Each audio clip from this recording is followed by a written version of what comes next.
If I could have your attention, please, we're going to go ahead and get started and call the meeting to order.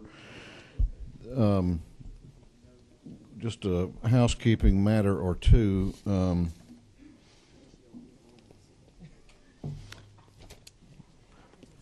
want to announce some subcommittee assignments. House Bill 1179 I'm assigning to the Mumford Subcommittee. House Bill 1213 and 1214 I'm assigning to the Knox Subcommittee.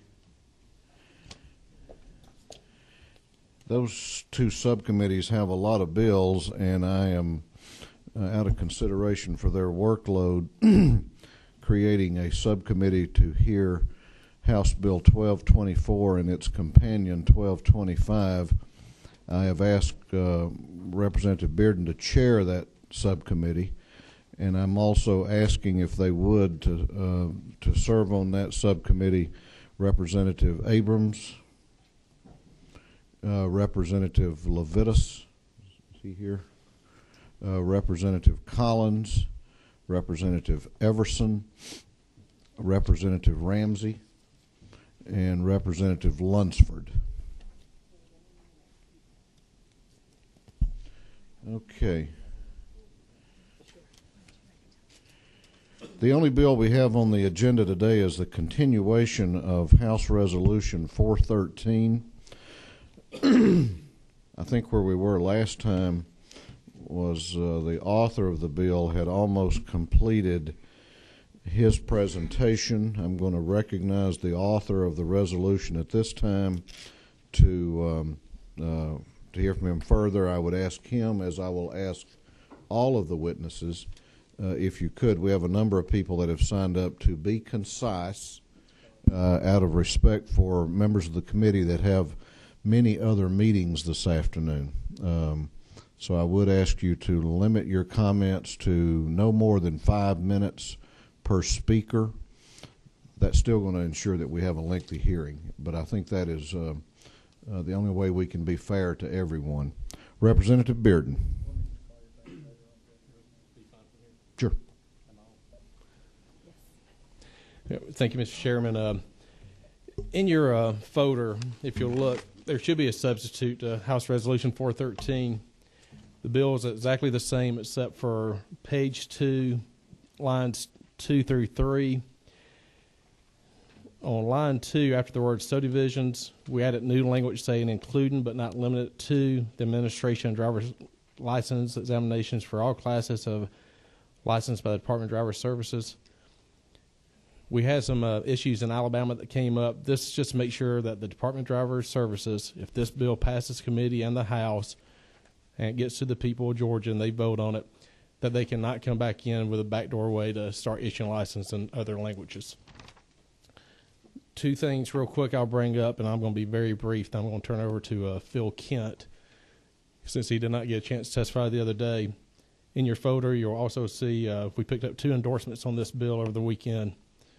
One was by Jim Beck from the Georgia Christian Coalition and the Georgia Christian Alliance, which is chaired by Sadie Fields.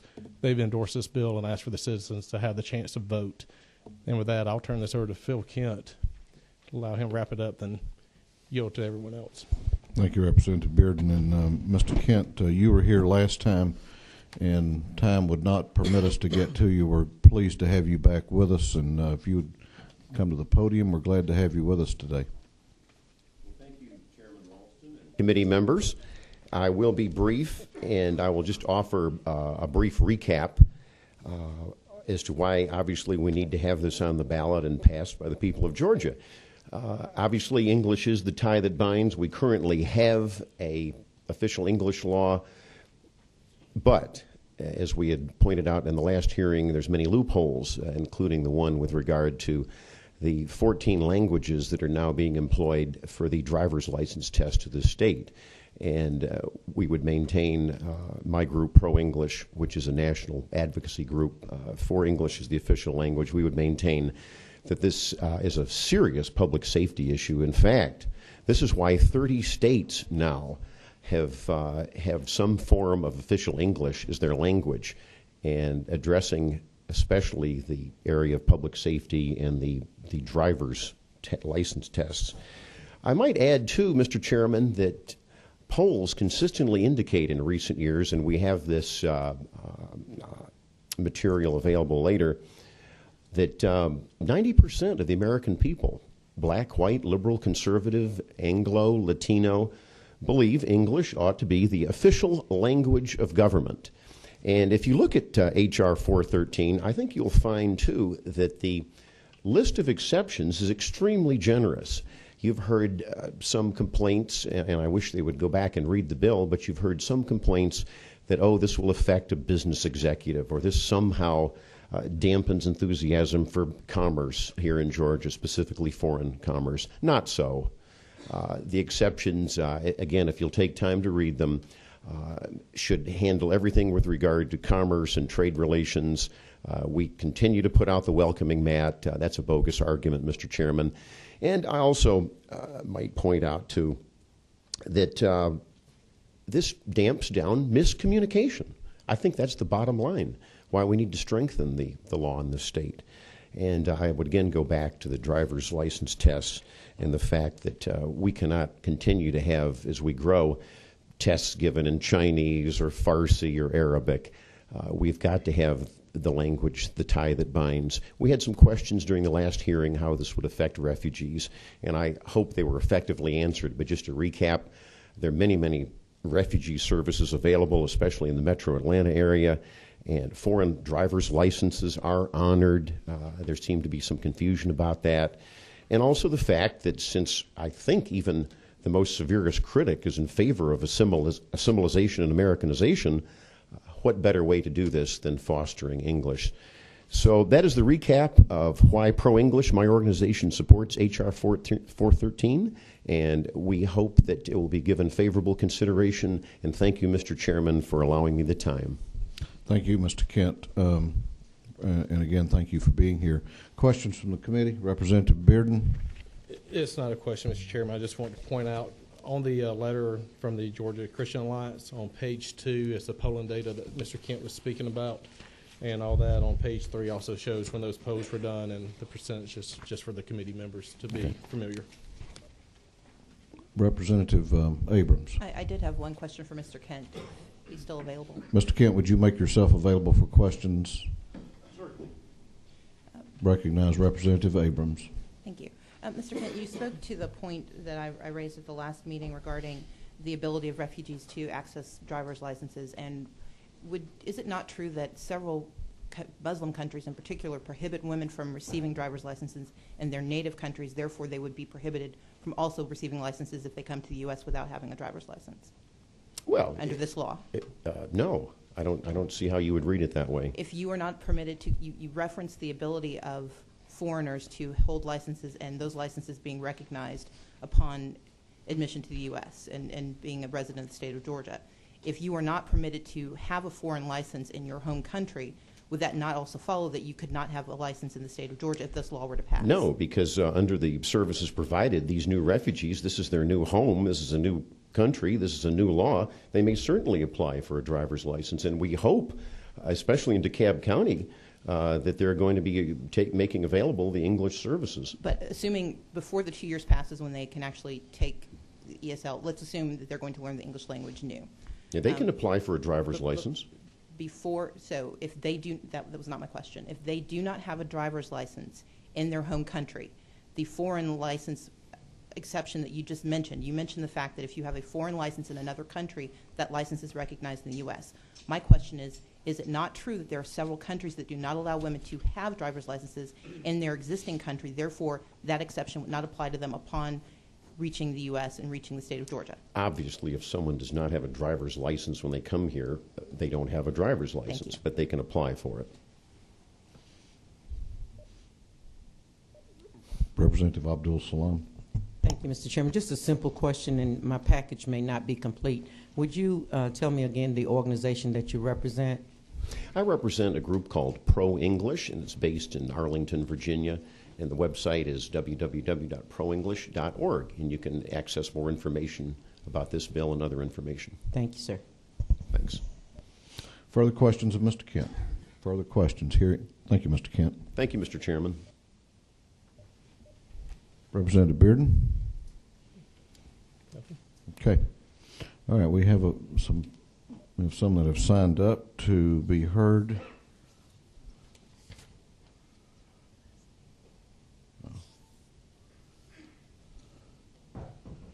And this includes people, those who had signed up on January the 30th. And again, I would ask you to confine your comments to a maximum of 5 minutes each, please. Alan Shacklin.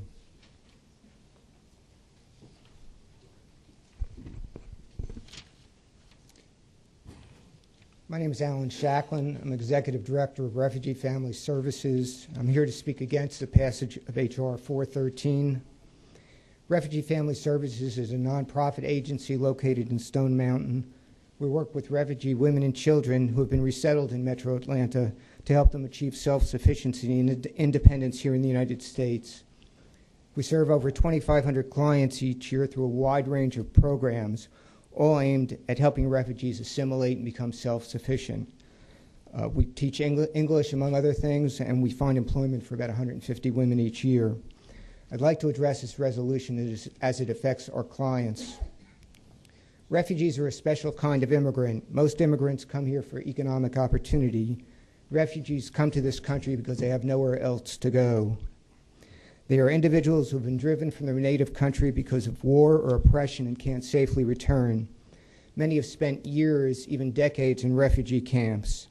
As a humanitarian gesture, our federal government each year invites a number of these people to resettle here and start new lives. These people are legally entitled to work and are on the path to citizenship from the first day they arrive here. Over 50,000 have been resettled in Metro Atlanta in the last 15 years.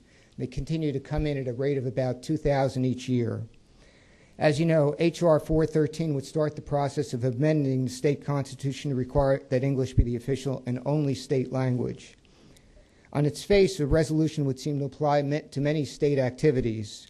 But because of the policy of our federal government to provide access to governmental programs for all, regardless of language barriers, the English-only requirement couldn't apply to any state program involving federal funding. And that's most state programs. Driver's license testing, which is now directly in the resolution, appears to be one of the few places where the English-only provision might apply. The written driver's test could no longer be offered in 14 languages. It would be offered only in English. This result would be devastating to our refugee clients and would be totally inconsistent with the federal government's refugee resettlement policies. When the federal government resettles refugees, it provides financial support for a month or two after the refugees are here. The government then withdraws its support and expects the refugees to become independent and self-sufficient. This, of course, means finding employment as quickly as possible. In Georgia, this normally means learning to drive and getting a driver's license, given the limits of public transportation. For example, we find employment for a large number of women in chicken processing plants in Gainesville. These are dirty and difficult jobs that American-born workers shun, but our clients are happy to have them. Many of our clients work the second shift, finishing at 1, 2, or 3 o'clock in the morning. Try commuting on a daily basis from Clarkston to Gainesville during the day, much less in the middle of the night. Up till now, the Department of Driver's Services has cooperated by providing the driver's test in a wide variety of languages. Many of our clients take those tests in languages such as Arabic, Bosnian, and Vietnamese. If this constitutional amendment were to be approved, our clients would not be able to take the test until whatever their verbal skills, their written English language skills were sufficient, which could take years. This would directly affect the ability of our people to become independent, as I said, and self-sufficient. It would take people who are willing and anxious to work and throw them on the state's welfare system. This, of course, would be an added burden to the citizens of the state and divert money that could be used for schools, roads, or public safety. Preventing refugees from working would also have the additional result of denying them the opportunity to interact with English speakers in the workplace, which is the #1 place where refugee adults learn English. Rather than support assimilation of new refugees into the community, the net effect of the resolution would be to isolate them in their homes without transportation or employment.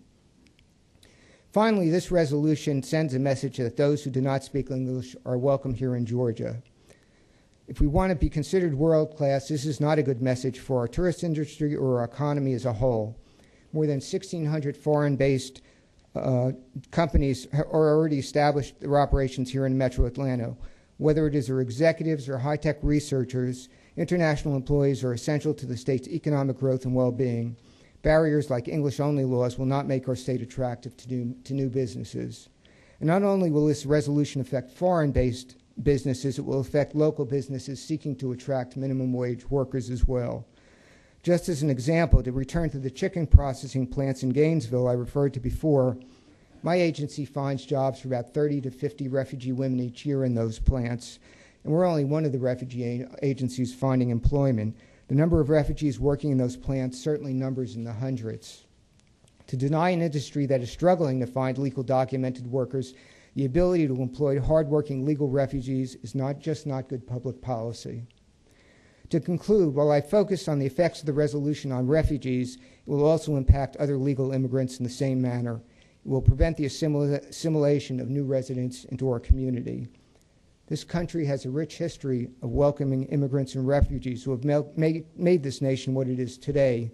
This legislation flies in the face of that history, and I urge you to vote against it. Thank you. Thank you very much. Representative Abrams. Thank you. Thank you, sir. I have a few questions for you. One, is it not true that the Georgia's driver's license test requires that the road test be given in English? That is, that you have to be able to read all of the English language signs? That's correct. You have to know all of the 200 signs in English. Thank you.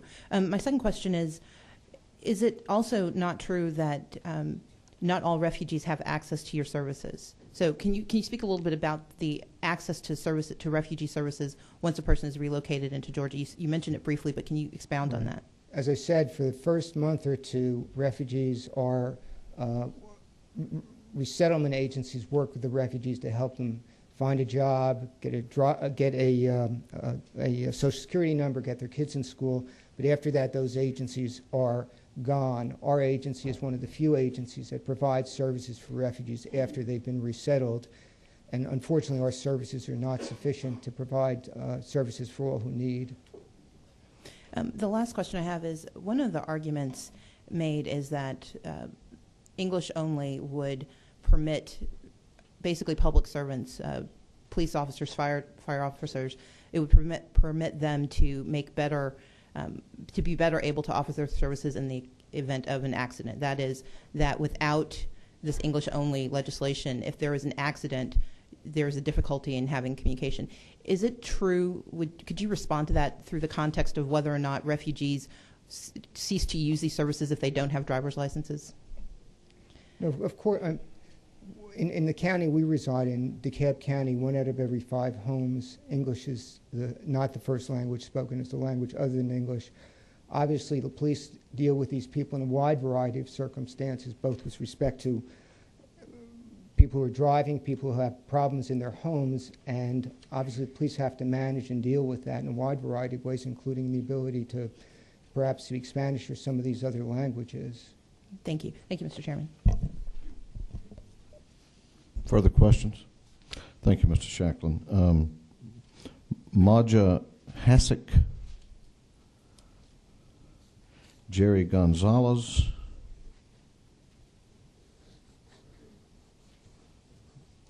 I may get this last name, I'm not sure, Elise Suwari, D.A. King, I'm sorry, Gonzalez? Yes, sir. Okay. Thank you very much.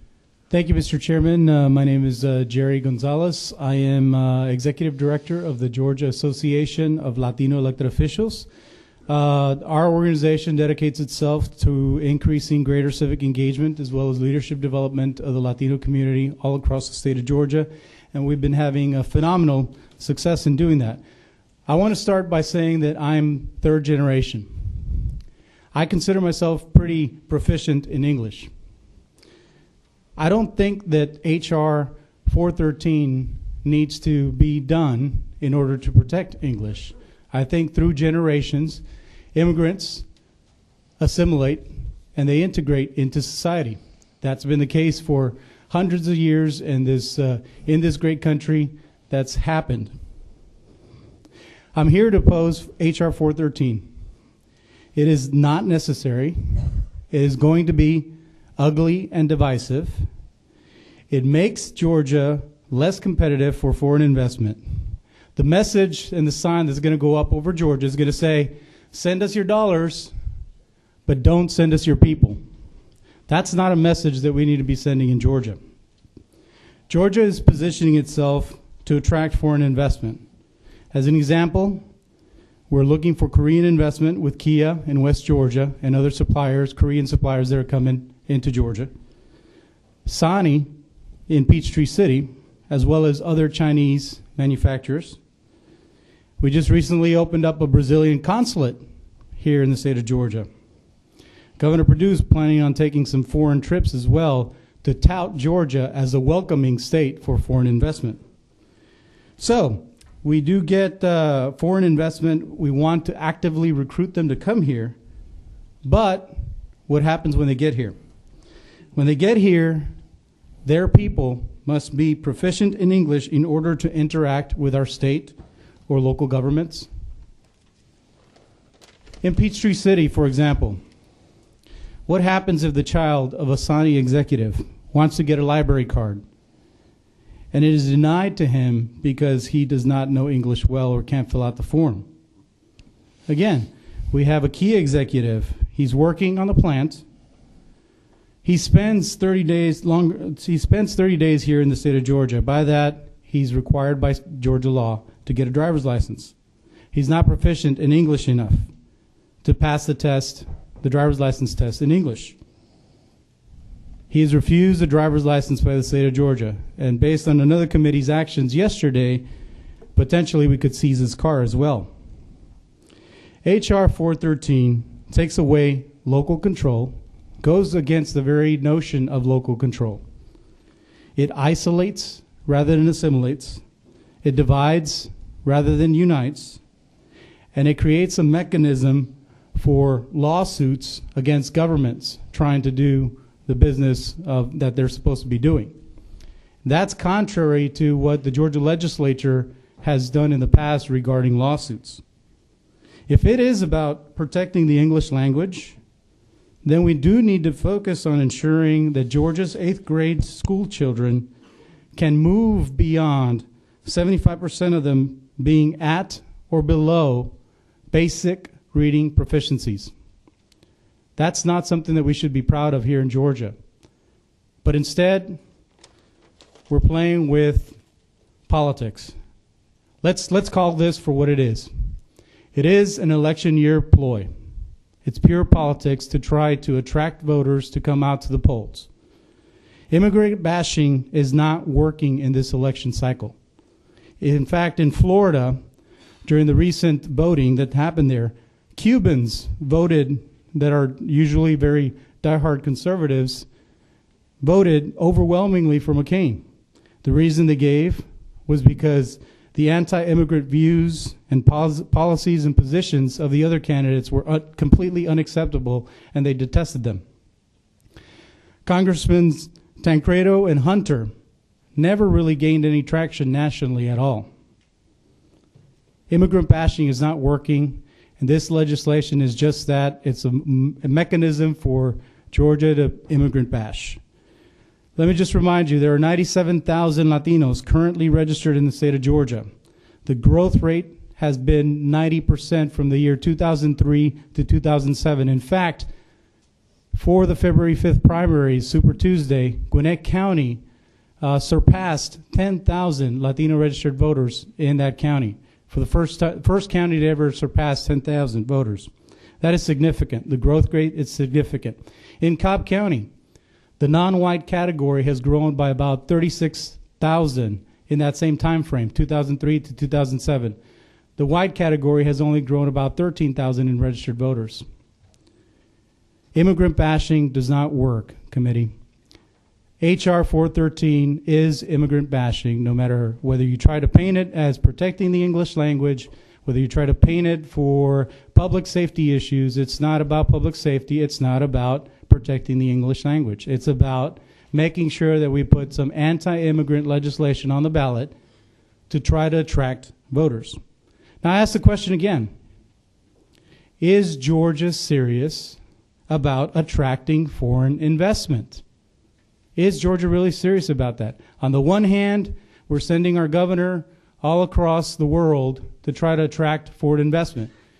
And on the other hand, the Georgia legislature is passing anti-immigrant legislation left and right that is erecting barriers rather than deconstructing those barriers to welcome people that come into this state.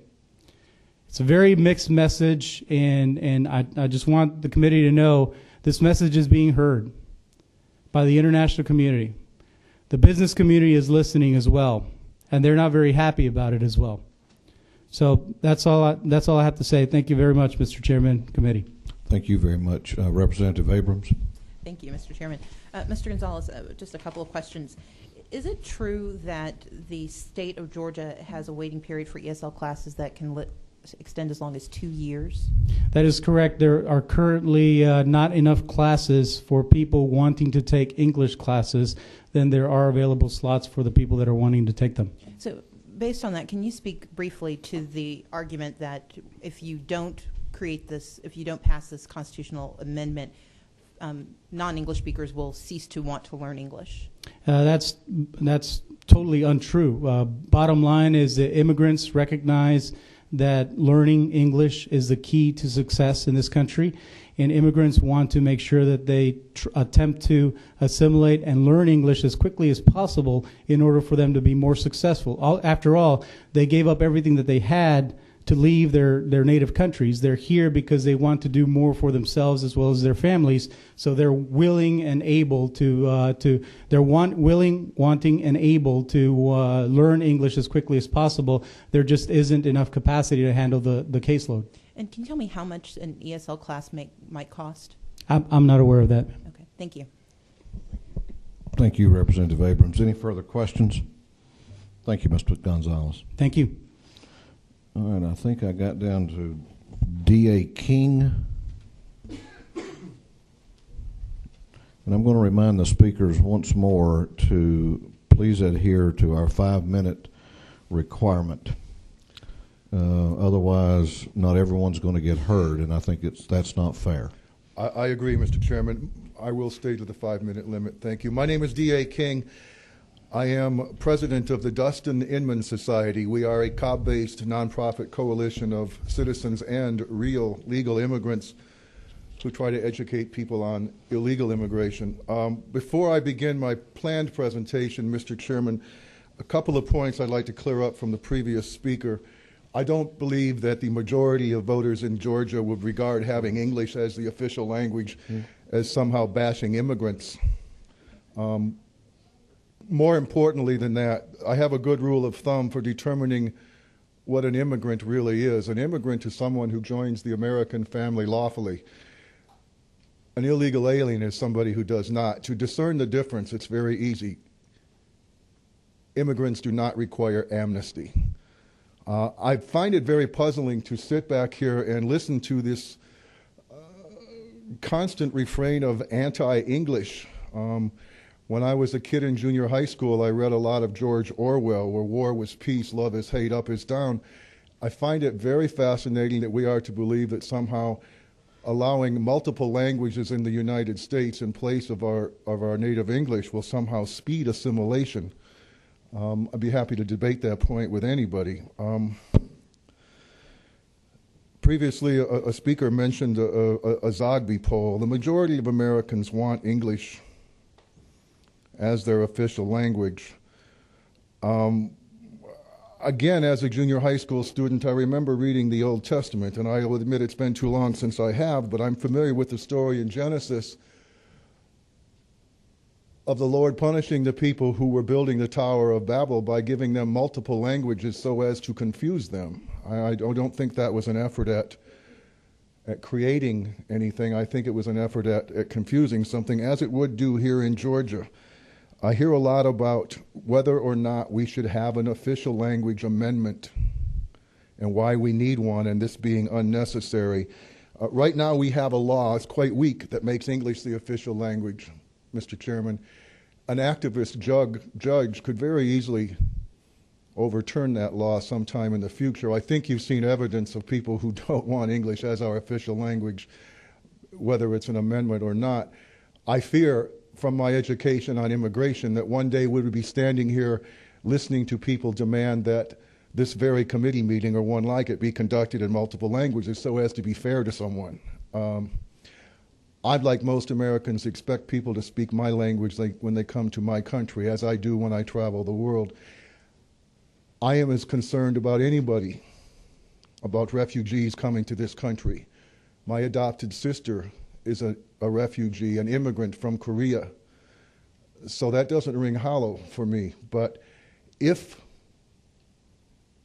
catering to or making life considerably easier for a refugee involves me not having an official language in my country or in my state, then I would respectfully submit that any refugee would have to work around that.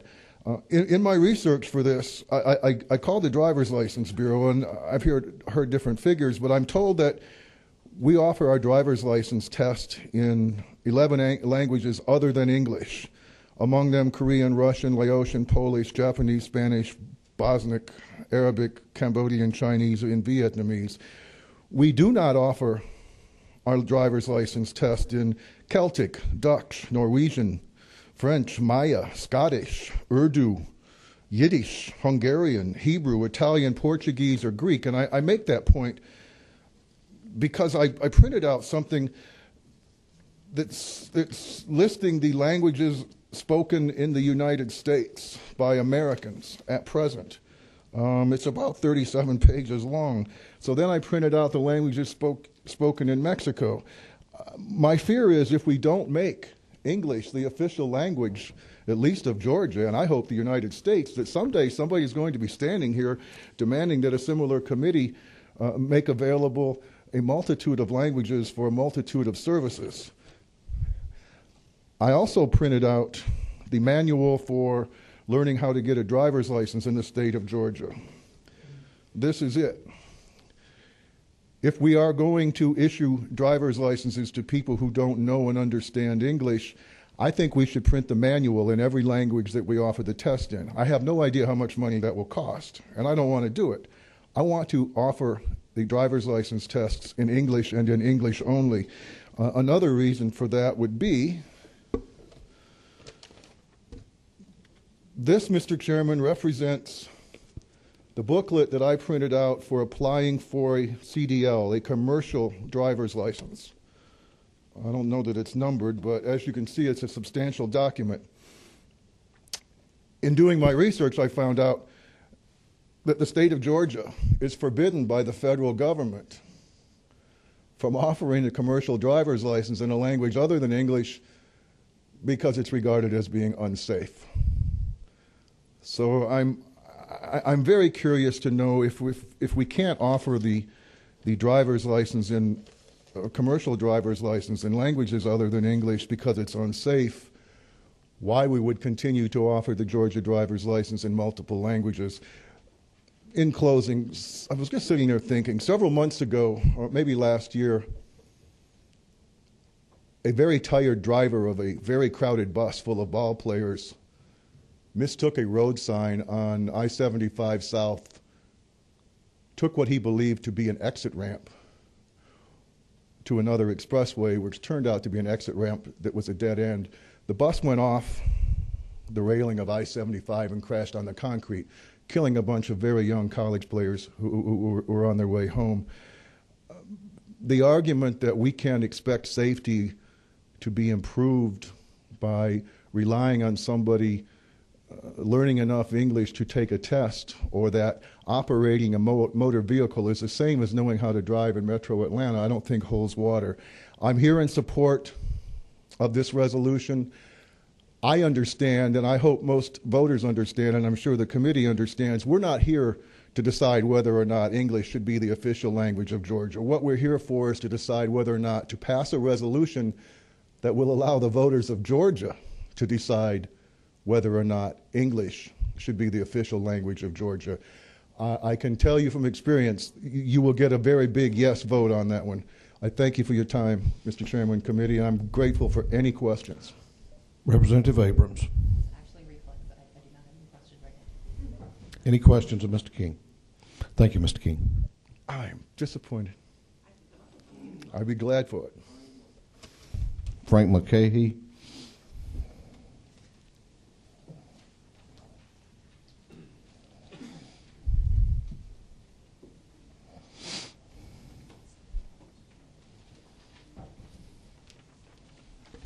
Thank you, Mr. Chairman, members of the committee. My name is Frank Mulcahy. I'm the Executive Director of the Georgia Catholic Conference.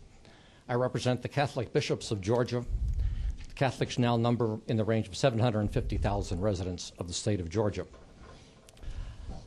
I come to speak not about a theory, not about a principle, but I bring you the wisdom of the people who are actually doing the work. Catholic Social Services in Georgia has a number of ministries, and let me read you the goal, their vision statement. Catholic Charities envisions a time when families throughout the communities of the Archdiocese of Atlanta and Savannah, which covers the entire state of Georgia, are self-sufficient, make a living wage, have a safe place to live, have enough food, their children go to school ready to learn, there is equity where quality of life is not determined by race, culture, or ethnicity. We provide, through Catholic Social Services, services of varying types. The Catholic Social Service budget is over $5 million. That does not in any way include services through our various parishes throughout the state or any volunteer time, of which we have a very substantial. We have locations for social services in Atlanta, Athens, Gainesville, Marietta, Chamblee, and a number of places throughout South Georgia. Our work is with people who show up. We do not discriminate based on any criteria other than need. I say this to say that the concern of the people who work with people in other languages who have needs is that if this passes, many government agencies may not be able to provide the services, may not have people available. And what that does is it means that we have, like the first gentleman this afternoon, a large contingent of refugees and asylees. We need to accompany them. If we need to accompany them indefinitely, we'll have to start turning back people who are persecuted in other countries.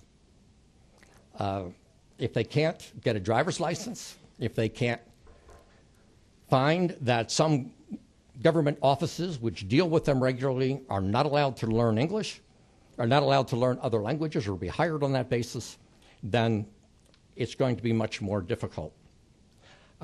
And maybe to answer Representative Abrams' question about the driver's license, the test is one thing. Reading the stop sign, reading the signs is different. The reason we have them in the international code now is because they're the same here as they are in most other countries of the world. The questions in the test pose the situations and make the test fair if they're given in a native language, because a person needs to understand that I'm asking you, how far should you follow behind another vehicle, or that sort of thing. But the signs they understand. To reference Mr. King's question about the huge, thick document for commercial drivers, I can tell you from my ancient days of working with the Department of Transportation and regulating trucking, there's a reason why that's in English and why they require English, and that's because there is a stack of documents that each driver needs to prepare on the road. They need to know a whole lot more than what a stop sign looks like, what a yield sign looks like. I would like to just go to one other issue, and someone I think raised it this morning, that this bill takes away a good deal of local control.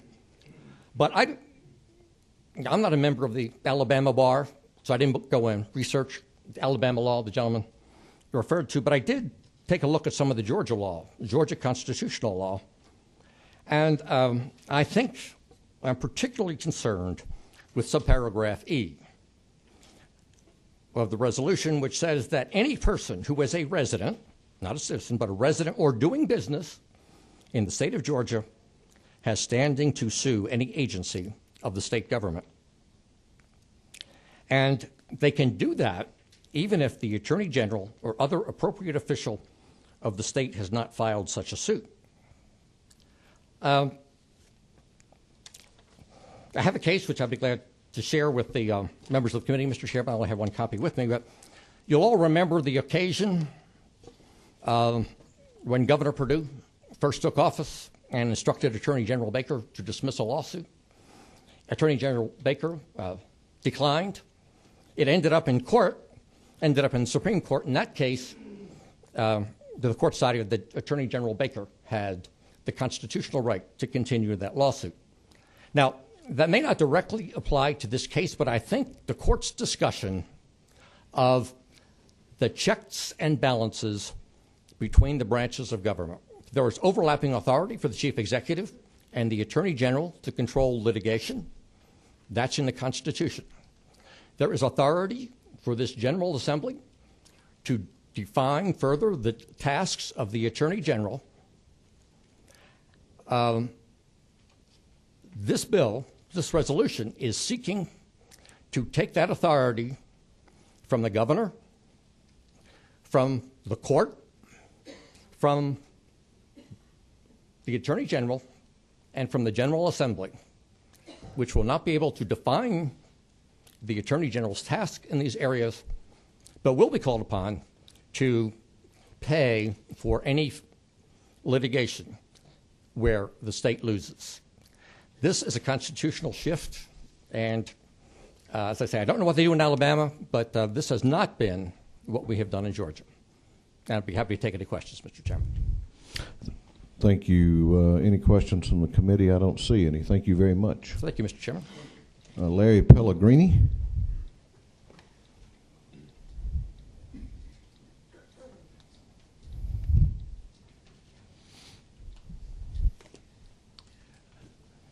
Larry Pellegrini speaking on behalf of the Georgia Latino Alliance for Human Rights. Mr. Chairman and members of the committee, I'm here today also to oppose enactment of H.R. 413. I think there are a lot of important legal and policy questions that arise out of these types of state proposals. And I know there's a great deal of frustration with the broken federal immigration system, but that is clearly a federal responsibility.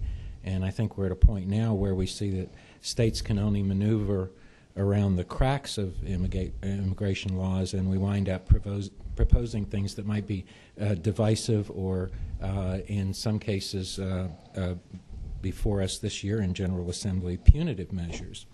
And also, when it was talked about earlier about the politics of it all, I think it's sort of like if you look at the globe, it's only in America that this might be a political position when you talk about this issue. In most countries, language and learning language is an educational issue. And we really don't, by these kind of proposals, do anything to further an educational goal. So I hope we don't let the politics of language further divide us, nor let the frustration over federal immigration laws lead us to making bad laws here. I think the language and the outcomes dictated by H.R. 413 really fail to answer any of the meaningful questions about implementation and effect. For instance, we have to ask, will the provisions of the bill violate or would they lead to violations of the U.S. Constitution or federal law? And I think the answer is yes. And as I think we all know also, disagreeing with federal law can be very expensive. Another question, does it contribute to public safety and community harmony? Actually, as you might have gathered, this bill would encourage the opposite. It would really give a green light for many kinds of discrimination against immigrants generally and against U.S. citizens who may even appear to be foreign. Also, public safety and community building are negatively affected when the police can't communicate or build trust effectively due to language misunderstandings. So a language barrier with English-only laws where the state of Georgia conducts public business makes it really difficult for immigrants to meaningfully participate in public life, and it actually undermines public safety, cutting off their most effective means for immigrants to report health and safety concerns to local authorities. I also think it's important to recognize, as somewhat mentioned before, that English classes have long waiting lines in Georgia. And that really disproves the myth that immigrants don't want to learn English. We have to remember English is not an easy language to learn. And over the history of the United States, many different immigrant groups have learned successfully to speak English, and no state-imposed law could ever really speed anyone along in that process. It's happened naturally, but it's happened each time there was a different, perhaps, language predominant in the immigration waves. So really, rather than a political matter, I think we should be looking at the language issue as an educational challenge. We should be coming up with ways to encourage the outcomes that we desire rather than dictate through legislation like this what might be called an immigration fix. But frustration over the issue is not the reason to make bad law, as I said before. In much of the rest of the world, language defines ethnic and national identity. And I think in the U.S., we're really more united by many other traditions, including respect for the individual, equality of opportunity, and a history of freedom of expression.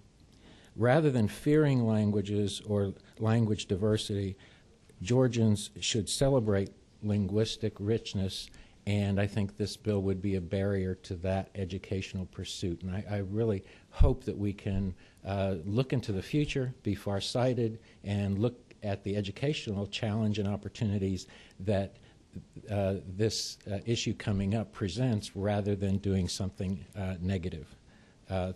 Thank you, sir. Thank you very much. Representative Bearden. Just briefly, Mr. Chairman, and to the gentleman at the podium, are you familiar that there's 53 other nations around the world with official languages? I didn't hear the first part. Are you familiar that there are at least 53 nations around this world with official languages already? I don't know exactly how many, but we already have an official language for Georgia, and we know what we practice. I know that in working with the Latino Alliance, that Spanish is the fourth most spoken language in the world, and I think that would be an advantage for Georgians to business concerns or other educational pursuits to embrace that. I don't think we should cut ourselves off or go backwards. But 53 other nations around the world has an official language. Thank you. I would answer further that we're still top dog, right? We've survived a couple of centuries without having legislation like this in the state. I would disagree. I think Japan and a few others, but that's a debate for a different day. And be happy to do that.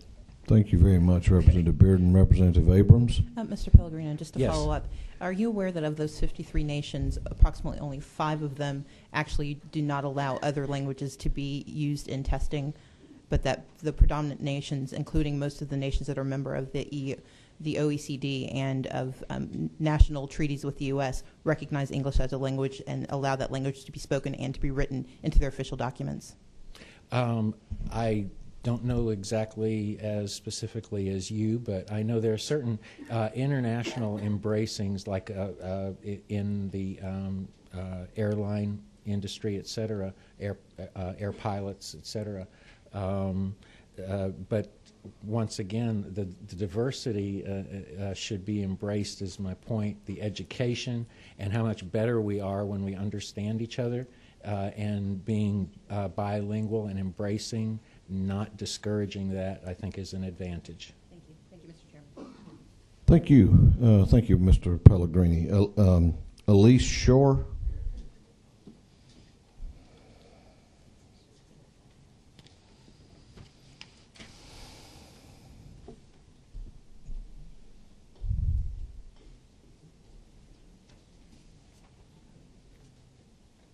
Thank you, honorable members of the committee. I want to apologize. I wasn't here earlier when you read my name because I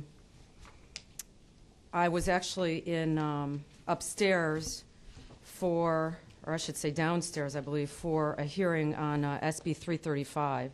And as a result of my impression that I was not going to be able to appear today before this honorable committee, we also indicated that Eric Meter, who is a trial attorney, a staff attorney with my organization, MALDEF, the Mexican American Legal Defense and Educational Fund, will also be testifying. So for purposes of not delaying you all, I will make a few brief points, and I will also have our staff attorney, Mr. Meter, testify as well. And I have given him much of the information that I was going to say. I think first and foremost, our objection to this amendment, and I apologize because I did come in late, so I haven't heard any of the previous some of the previous testimony. So if I do repeat what's been said, I will apologize for that. But I think first and foremost, our concern is that English is already the official language of this state. It's not anything else. And in fact, the hearing on SB 335 shows that. SB 335, specifically 50-3-100 of the Code of Georgia annotated, states the English language is designated as the official language of the state of Georgia. So it would be our position, and again, Mr. Meter will talk about this, that if it's the belief, the legal belief that the current law is not effective enough to achieve whatever means you're trying to achieve through this amendment, that the way to address the defect in the law would be to amend the law, which is happening through SB 335 as we speak, or I believe it's about to start at 3 o'clock, and so that it would be unnecessary, in our view, to do this through a constitutional amendment, and legally it doesn't, we would question why it needs to be done through a constitutional amendment when there's already a law in the books, and it's very clear under Georgia law that English is the official language, and that law has been on the books for quite a while. I want to say at least until 1990, from the time of 1996. So first and foremost, we want to know why it's necessary to do it through a constitutional amendment, which is a major enactment and a major movement legally to amend an existing law that already states that the official language of Georgia is English. So that would be our first and foremost comment. Another comment that we would have, or in support of our opposition to this proposed resolution, has already been stated, and I don't want to reiterate too much, but that this sends a message and creates a difficulty with the communities who do not speak English proficiently, communicating with law enforcement, communicating with other members who are first responders. And we would just urge, again, the committee to look at the existing English as official language law as a means to correct and address any concerns that y'all have in terms of what may or may not be occurring through that existing law. And I will shorten my statement to that. And again, I apologize I was not here earlier. And another representative from my organization, the Mexican American Legal Defense and Educational Fund, will also be testifying. So in the interest of not duplicating testimony and being conscious of your time, I would stop now and be glad to entertain any questions y'all might have. Any questions? Is that Representative Mangum? Simply, do you have any written, prepared information that you could provide us? With respect to which issue? this issue? We could, and we'd be glad to prepare something more comprehensive. We do have articles that we've collected. There's an article that was published in, I want to say, the Police Chief magazine, which is known as the Professional Voice of Law Enforcement, that we'd be glad to expound upon and submit a further report on that to the honorable members of this committee. Further questions? Thank you very much. Thank you very much, and I really appreciate y'all giving me the opportunity to speak before you today. And again, I apologize for my tardiness. Okay. Representative Mangum, your light. Oh, I don't want it. Okay. There we go. Thank you. Laylof Ahmadi.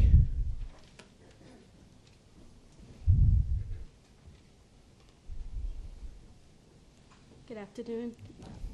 My name is Layla Ahmadi, and I'm here on behalf of the foreign population. I came to this country in 1997. I came as a refugee from northern Iraq, Kurdistan. At the time when I came in, I did speak some English, as just like any American when we study English as a second language, and I had a teaching background, so my family did speak some English, but majority of refugee when they first come to this country, they don't speak the language, and they come almost with nothing to this country. I came to this country with only $50 bill in my pocket, so I had to start from scratch. The first thing when refugees arrive to this country, they have to first think of surviving into this country. As you know, resettlement agency only serve refugees for 4 months, and after that they're on their own. So they have to start finding a job and then learning the language. And I did look to learn the language, but there were not many English classes available, especially for me because I was a mom, and there were not many English classes with childcare. So I had to really find other ways to learn the language. And I first started I looked for a job. Then when I find a job as a substitute teacher at Head Start centers, I had to commute for 2 hours. And imagine as a substitute teacher commuting for 2 hours, how much time you have left in a day to be substituting. So that really, it didn't work. I went and I said, I have to get a driver license, because if I don't get a driver license, I can get a car. And in back home, when I came from my country, I never had a driver license. So I really had to take the test. And I went to the driving test, and they did have the test in Arabic, which is the language that I'm proficient in. So I took the test in Arabic.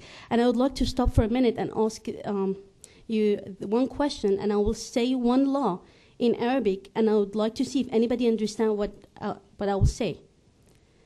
السياقة تحت تأثير الكحول ممنوعة، وإذا أضبطك الشرطة سوف تأخذ رخصة السياقة منك. Anybody understand what I said? And I would like to explain and translate the sentence. Driving under the influence of alcohol is prohibited. And if you were stopped by a police, your driving lesson will be suspended. Imagine how complicated this is. It's a very serious law, and if I don't understand that law, and foreign population don't understand it, imagine how much trouble they're gonna get in if they were stopped by a police. Majority of us, when we come to this country, we speak basic English. We don't speak very well, and those complicated laws are very are hard to understand. But when I took it in Arabic, I was able to pass the test, and I was able to drive, and I was able to find a better job. And my commute, instead of commuting for 2 hours, I was commuting for like 20 minutes, which was much better. And I was able to attend college also. This is how hard it is for any foreign person. Thank you very much. Anybody have any questions? Thank you very much. Thank you for being with us today. We have no questions. I'm sorry. Representative Abdul Salam. Thank you. Just in terms of understanding laws on a day-to-day basis, what kind of challenges do you have? I mean, other than the driving test and maybe your college entrance exams, are there other times and issues that you might need some interpretation or help understanding, not just laws, but maybe procedures and instructions? And if so, what resources do you rely on, or your community rely on now to help you understand those things? There are other things that we rely on when I first came here. There were some social agency that has translator and interpreter.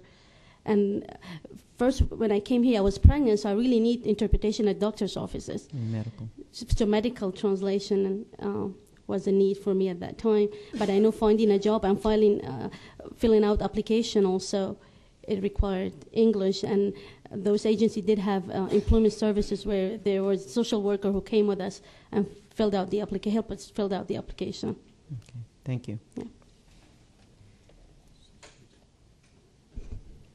Thank you. I just have one quick question. I want to thank you for being here today. Mm-hmm. I can certainly relate to the child care concerns you raised. I just want to know, once you passed the driver's test, did you have any difficulty reading road signs? Not at all, because those road signs are self-explanatory. When I saw the sign for a stop sign, which was a red and has stop on it, those basic words, majority of us could understand. And like a sign for like a traffic light, which there is a traffic light ahead of you, it's easy to understand. So those are not complicated, and majority of us will understand those. Thank you. Mm-hmm. Thank you very much for being with us today. Shannon Gosling. Chairman Ralston, members of the committee, thank you very much. My name is Shannon Gessling. I'm the Executive Director of Southeastern Legal Foundation. I've been asked to waive my testimony for time today. I'll gladly do so. But before doing so, I wanted to point out to the members of the committee that you have before you an opinion editorial that was in the Fulton County Daily Report today before you, as well as an attachment to that article, which is the United States Standard Road Signs. And just to make a couple of very brief points, is that if you review these road signs are standard. They are dangerous if you cannot understand them, and they are not based on shape. You will notice each of the signs is actually not unique in shape and has multiple words.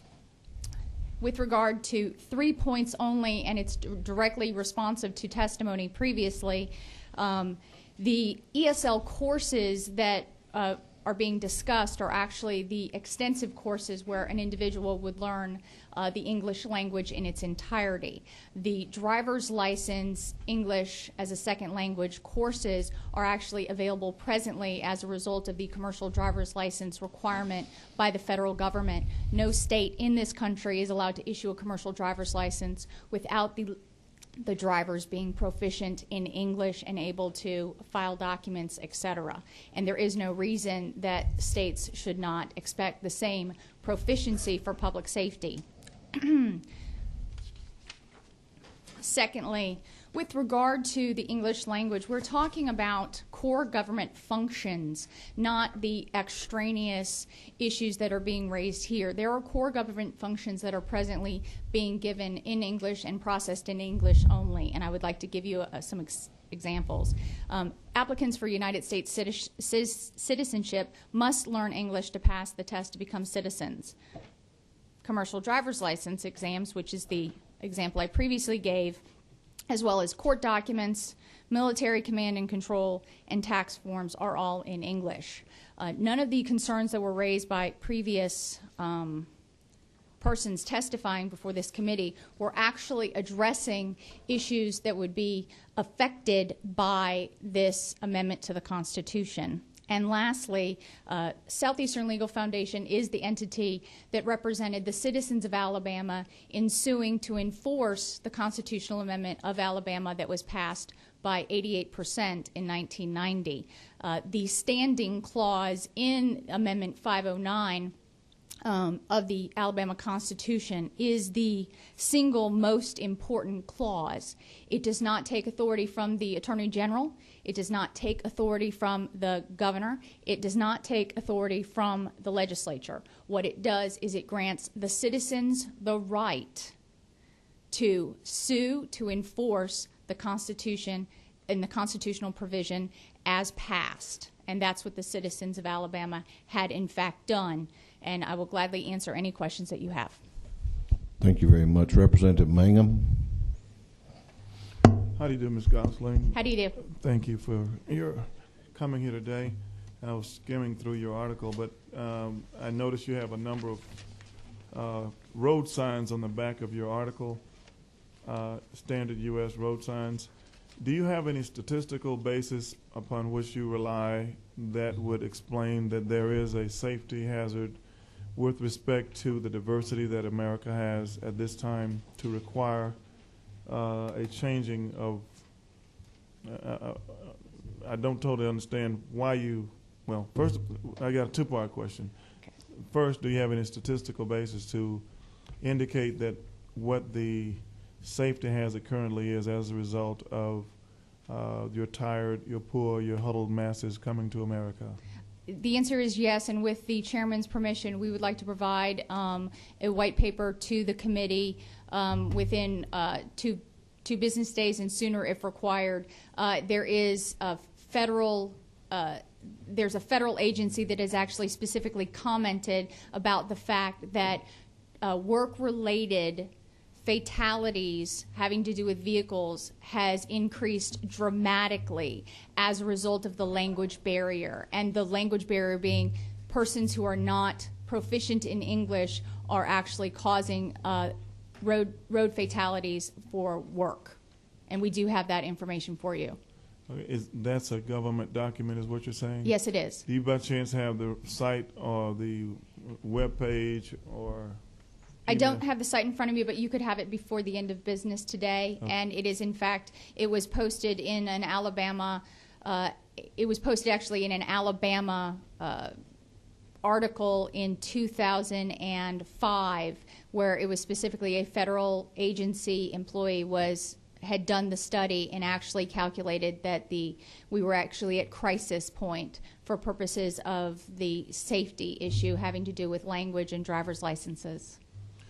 Thank you. With respect to your organization, now the author of the legislation has reasons why he's bringing the legislation, and with respect to your particular legal foundation, can you, I know that you are supporting this legislation, but can you tell us the top 3 reasons that you support the English only? Is it number 1, safety, number 2, job, loss of jobs, or what are the reasons why you are proposing that we change the law for this legislation? First, my answer that Southeastern Legal Foundation does not lobby, and we're not asking you to pass or not pass this resolution.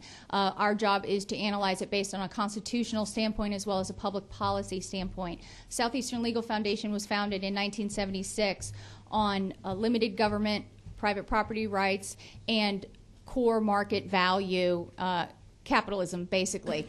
And we attempt to stand for the proposition that government infringement within our business community and our lives is an unnecessary infringement, and where there is overregulation or as there is unlawful conduct by government with regard to our private property rights.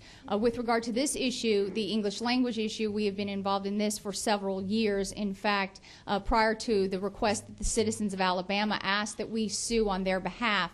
In fact, if I might, this could give you a little bit of insight into why this issue is so important to the citizens of Georgia as it was to the citizens of Alabama.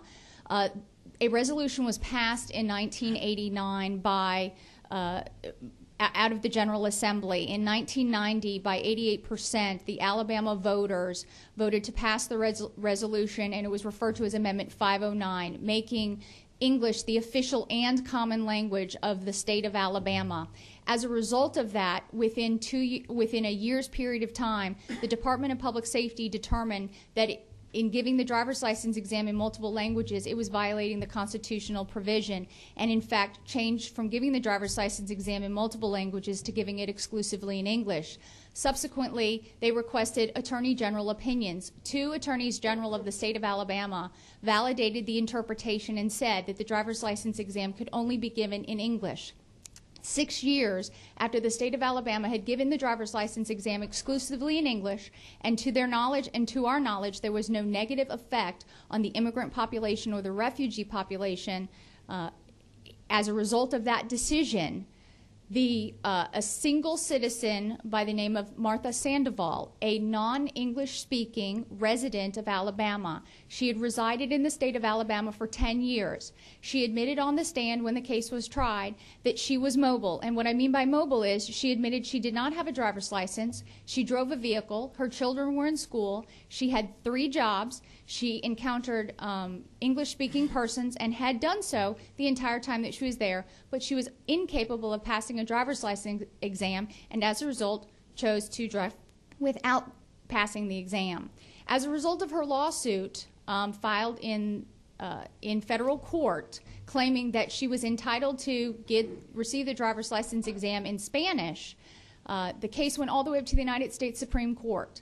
And the United States Supreme Court came down and said, no, she had no private right of action. What that meant was she, as an individual citizen, had no right to challenge it, and she did not have a right to bring the claim.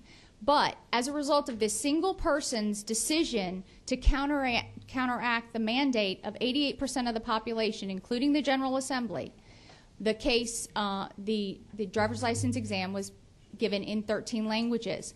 There is absolutely no dispute based on the legal interpretation of Amendment 509 that the driver's license exam should have been given exclusively in English. Today, the governor of Alabama, who was a signer on the amicus brief to the United States Supreme Court, where he said it is an insult to the immigrant population of this country to suggest that they do not have the ability to learn the limited English necessary to become a safe and proficient driver, that insult should not carry weight with any court, and that the court should in fact fine for the state of Alabama.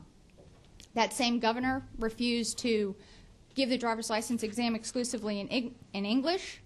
The citizen sued. The case is presently before the Supreme Court of Alabama, and in fact, as a direct result of that case, the legislature is, both sides of the House of Alabama are considering legislation to legislatively affect the will of the people from 1990. Mr. Chairman, if I would, I was really trying to get what your 3 top reasons why your organization is involved.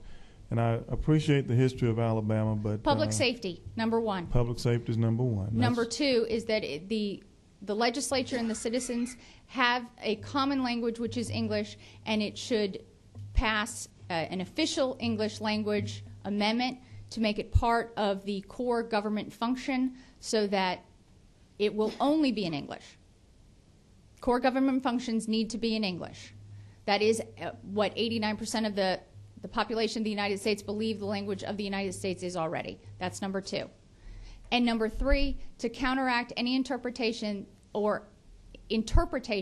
that the refugees, immigrants, and persons who come to this country who want to become United States citizens are detrimentally affected by such an amendment. In fact, every single advocacy organization present today and every advocacy organization in the United States of America advocates that every single immigrant learn English in order to assimilate.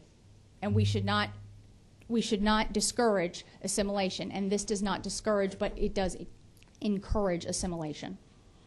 Okay, Mr. Chairman, I'm going to let it go, but are you familiar with the statistics about the 53 nations and the 5 nations that require or do not allow other languages? Are you familiar with my colleague the distinguished jurist, I predict, to my far left, Representative Abrams, who indicated that of these 53 other nations that have the official language, that they have the restrictions, 5 have restrictions. Are you familiar with the difference between the 53 and the 5? I'm familiar with the 53 and the 5, but I'm also familiar with the driver's license exam protocols of no less than 10 countries, each of which requires the driver's license exam exclusively in their country's language, and it cannot be taken in English. And I can cite those for you, including Mexico, Russia, Turkey, Germany, France, and Spain.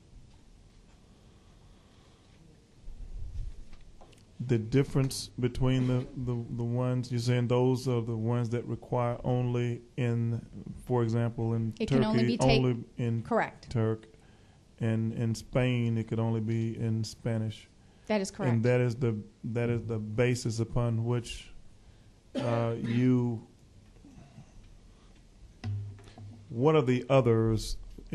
What is the difference between what Turkey does and Russia does, for example, and what the other 53 do? If you're knowledgeable, you're so erudite and so, I mean, you're a sharp. I appreciate the compliment. Yeah. But again, I would have to come back to the very simple proposition that this should be a high priority. We are at a crisis situation. This is a public safety matter with regard to the driver's license, and it is certainly well within the legislatures as well as the citizens' right to pass a constitutional amendment making English the official language of the state of Georgia. Ms. Chair, I don't want to belabor it, but I'm sure someone else will tell us. The concern is that if we do not require the core legislative, the core governmental functions, I believe your words were, to be in English only, it would discourage assimilation. That's your second reason why your organization, for example, is involved in this matter. Second to the public safety matter, which you said you have some statistics that you were willing to share. Absolutely. I'm not sure I understand. Is there a question? Okay. You said the second reason that your organization was involved, the first reason was public safety, and you do have some statistics that show that we have unsafe highways because people are not able to read English, and they're having fatalities. But secondly, you said that the core function should be in English only because it does what detrimental function? Is it simply that it may discourage the assimilation into the melting pot of America, or is it that some other reason? Because I just could not. It encourages, a common language encourages assimilation. Every advocacy organization, as I said, and I was just recently up in the city of Philadelphia where testimony under oath by heads of advocacy organizations for the immigrant community testified that each and every one of them encourages the learning of English as quickly as possible in order for them to assimilate and become part of the American fabric. And that is exactly what this does. This does not set up hurdles. This sets up opportunities, and the marketplace will bear down the waiting list. The waiting list will disappear as soon as this is passed and the driver's license exam is given exclusively in English. If that's what the will of the people is, then there will be opportunities for every person to learn English for the specific purpose of driving on our streets. Which waiting list are you referring to? There was a testimony regarding a 2-year waiting list on English as second language courses. Those are English as second language courses. Those are extensive courses that are not the narrowly tailored driver's license exam courses. Okay, so I understand now. One, public safety is your primary reason, and secondly, you have an interest in creating an atmosphere for assimilation. You really are trying to do a melting pot is your second reason. And thirdly, you said, I didn't understand when you, I really was trying to get your organizational reasons, and maybe I need to let that go. But well, I'll gladly provide that with the statistical information that you requested. We will gladly provide that in the form of written testimony, which can be provided through the chairman. But again, I believe I am taking up an amount of time. You're very kind. Thank you, Mr. Chairman. Thank you. Representative Abrams, you've drawn. Do you wish to take further questions? Of course. You have several. Oh, okay. Ms. Gosling, I just want to clarify a few things that you said. One, you've said a couple of times now that my concern or the concerns raised about English as a second language would not be impacted by this law because the driver's license education courses you can take limited proficiency English language courses for driver's licenses. Is it not true that this law has a far greater impact than simply prohibiting access to driver's license, but actually does impact the ability to access government for any, and I'm quoting the language, documents, regulations, orders, transactions, proceedings, meetings, programs, or publications provided by any government, including the state of Georgia and any political subdivision? Can you reconcile those two things for me? Meaning Yes. that one is there may be limited access to English for one thing, but that English as a second language for proficiency to understand these other documents may be greater than that limited course that you're referring to. Yes, you already have that in government. Most documents by governments and courts are produced in English and exclusively in English. That there are specific constitutional mandates that require translation or documents to be produced in the person's language. But there are certain services that do not require translation, and that's already in place. And so those would not be affected by the passage of this constitutional amendment. So to follow that up, so are you saying that this legislation would continue to permit subdivisions such as the county of DeKalb, which has the largest resettlement population in the state, to continue to provide those documents in English if it does not fall neatly within one of these 8 exceptions, that would be permitted? Well, with all due respect, Representative, that's a rather vague question. But you've given a rather broad answer, and my concern is you've stated that if you do not speak English proficiently, that it will not take you 2 years, as is commonly understood by ESL teachers, that you could simply take an English language course for a driver's license and you would still be able to access the levers of government. My concern is that you've misstated what this law actually does, which is that it prohibits, except for a very narrow set of circumstances, governments such as DeKalb County to issue any proceedings or any information, official documents in any language other than English under the terms of this constitutional amendment. With all due respect, Representative, there are in fact exceptions to the requirement of documents being produced exclusively in English. In fact, as of right now, DeKalb County, all criminal documents for criminal prosecution except for the notice of the rights are produced exclusively in English, and they are not produced in any other language. And the only other document that's produced is produced in Spanish, not any of the 13 languages that we're referring to, say, for the driver's license exam. It's only in Spanish, and it's what are called the Boykin rights, which are constitutionally mandated. But other than that, there is not one document produced by the DeKalb County Superior Court or State Court criminal process that is in a language other than English. And my question would be, again, are you saying that this law would permit the county of DeKalb, should it choose to issue civil documents in another language, they would be permitted to do so under the terms of this constitutional amendment? They would have to fall within one of the exceptions. And so if they do not fall within one of the 8 exceptions, just to restate, then to go back to your earlier statement, the language of this is not simply impacting the ability to learn English as a second language for a driver's license. It impacts your ability to learn English as a second language for a host of documents, whether they have currently been disseminated or whether they may in the future be determined by political subdivision to be necessary for the execution of government. With all due respect, Representative, I disagree with your interpretation. However, I will yield back my time to the chairman, and thank you. Thank you. Representative, you have other questions. Do you wish to take them? No, I'll yield my time with all due respect, and I appreciate the questions and would gladly on any other day, but I think it is a disservice to the other people who wish to present their testimony before the chairman in this committee.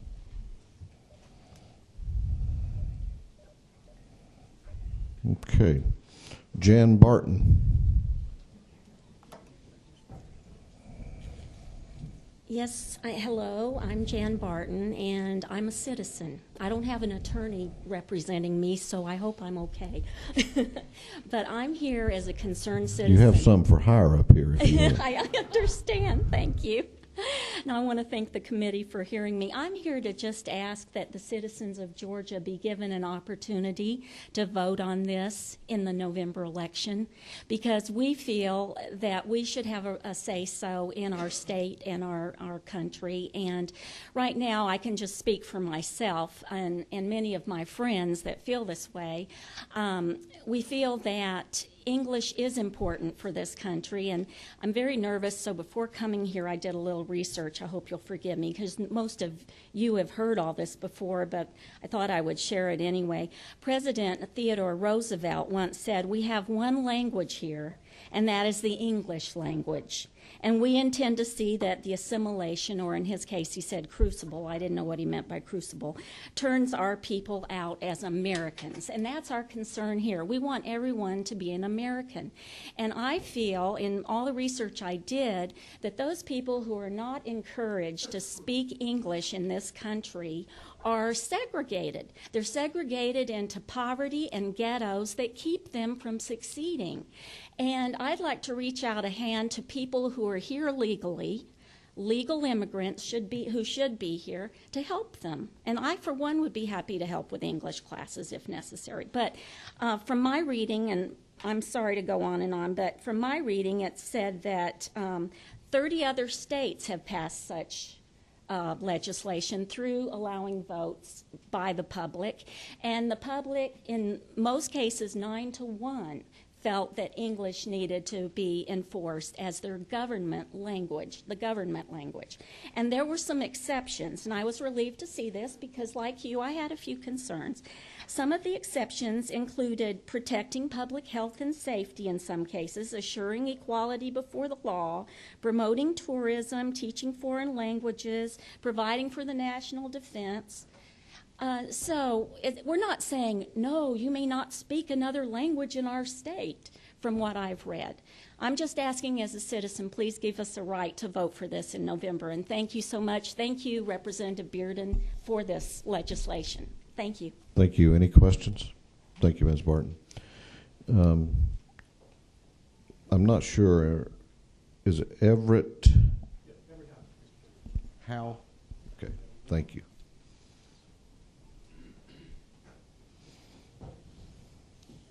Thank you, Mr. Chairman and representatives. Thank you for the work you do to serve the constituents of the state of Georgia, and I appreciate your work. I represent Atlantans Building Leadership for Empowerment, ABLE, organization of over 24 churches and labor unions in the Atlanta metro area. We are against this bill, mainly because it's piling on all the other bills, for example, in the Atlanta Journal-Constitution, stating that it's just another hateful and unnecessary bill against immigrants.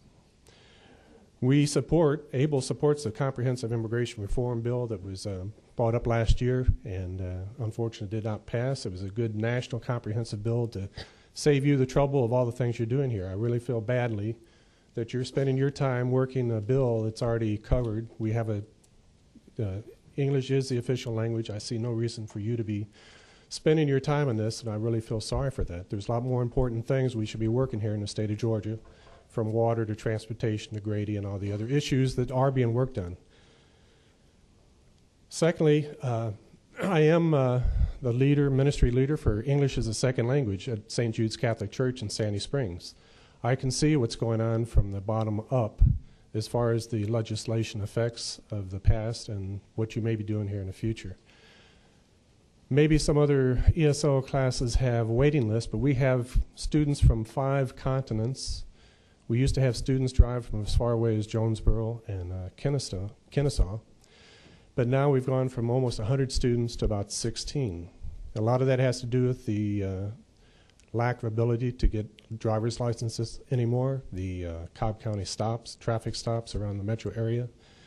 The legislation that you've brought up, or the Georgia legislature has brought up in the past year and 2 years, I think has the big effect from our attendance going from 95 to about 16 at the present time.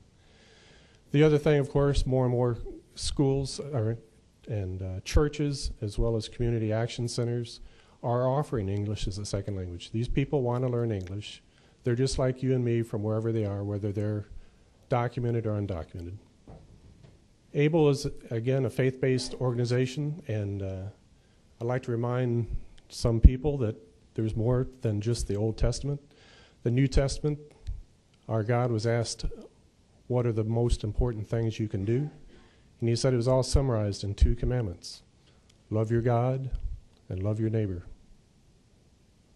He didn't say anything about just legal immigrants or certain other people.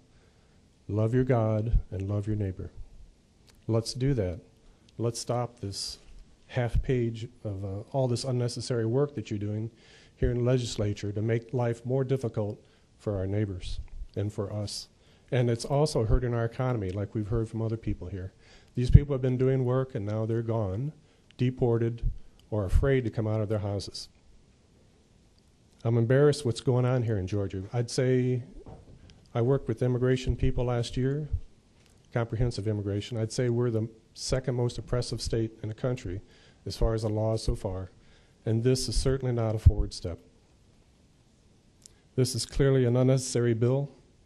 It's against immigrants and common sense.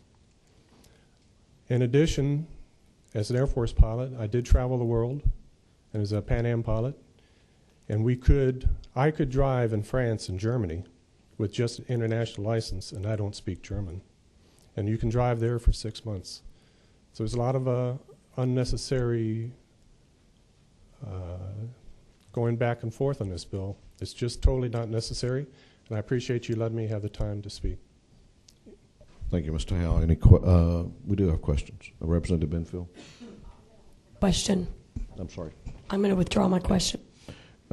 Representative Abdul Salam. Thank you, Mr. Chairman. Well, first of all, let me just say, too, and I was hoping that Ms. Gosling was still here.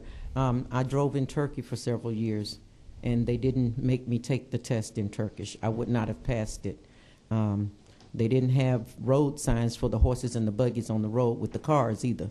But one of the things that I'm very curious about, we hear a lot about assimilation, and I guess from the religious perspective, the service perspective, and maybe, Mr. Chairman, to the legal experts, is there or does there seem to be a move to make assimilation a constitutional requirement? Because one of the reasons that we fought for this country was so that we had certain freedoms, and one of those freedoms is to not have to be assimilated. And I'm just very concerned about that move and what you're seeing in your work with ABLE, and whether or not that is something that clearly may be a danger on the horizon. Well, I'd have to agree with Mr. Gonzalez that historically we've always had generations come here, and the first generation just didn't assimilate very well, and the second generation really did. We went overboard to learn English, and it's always been that way in the past, and I would think so in the future.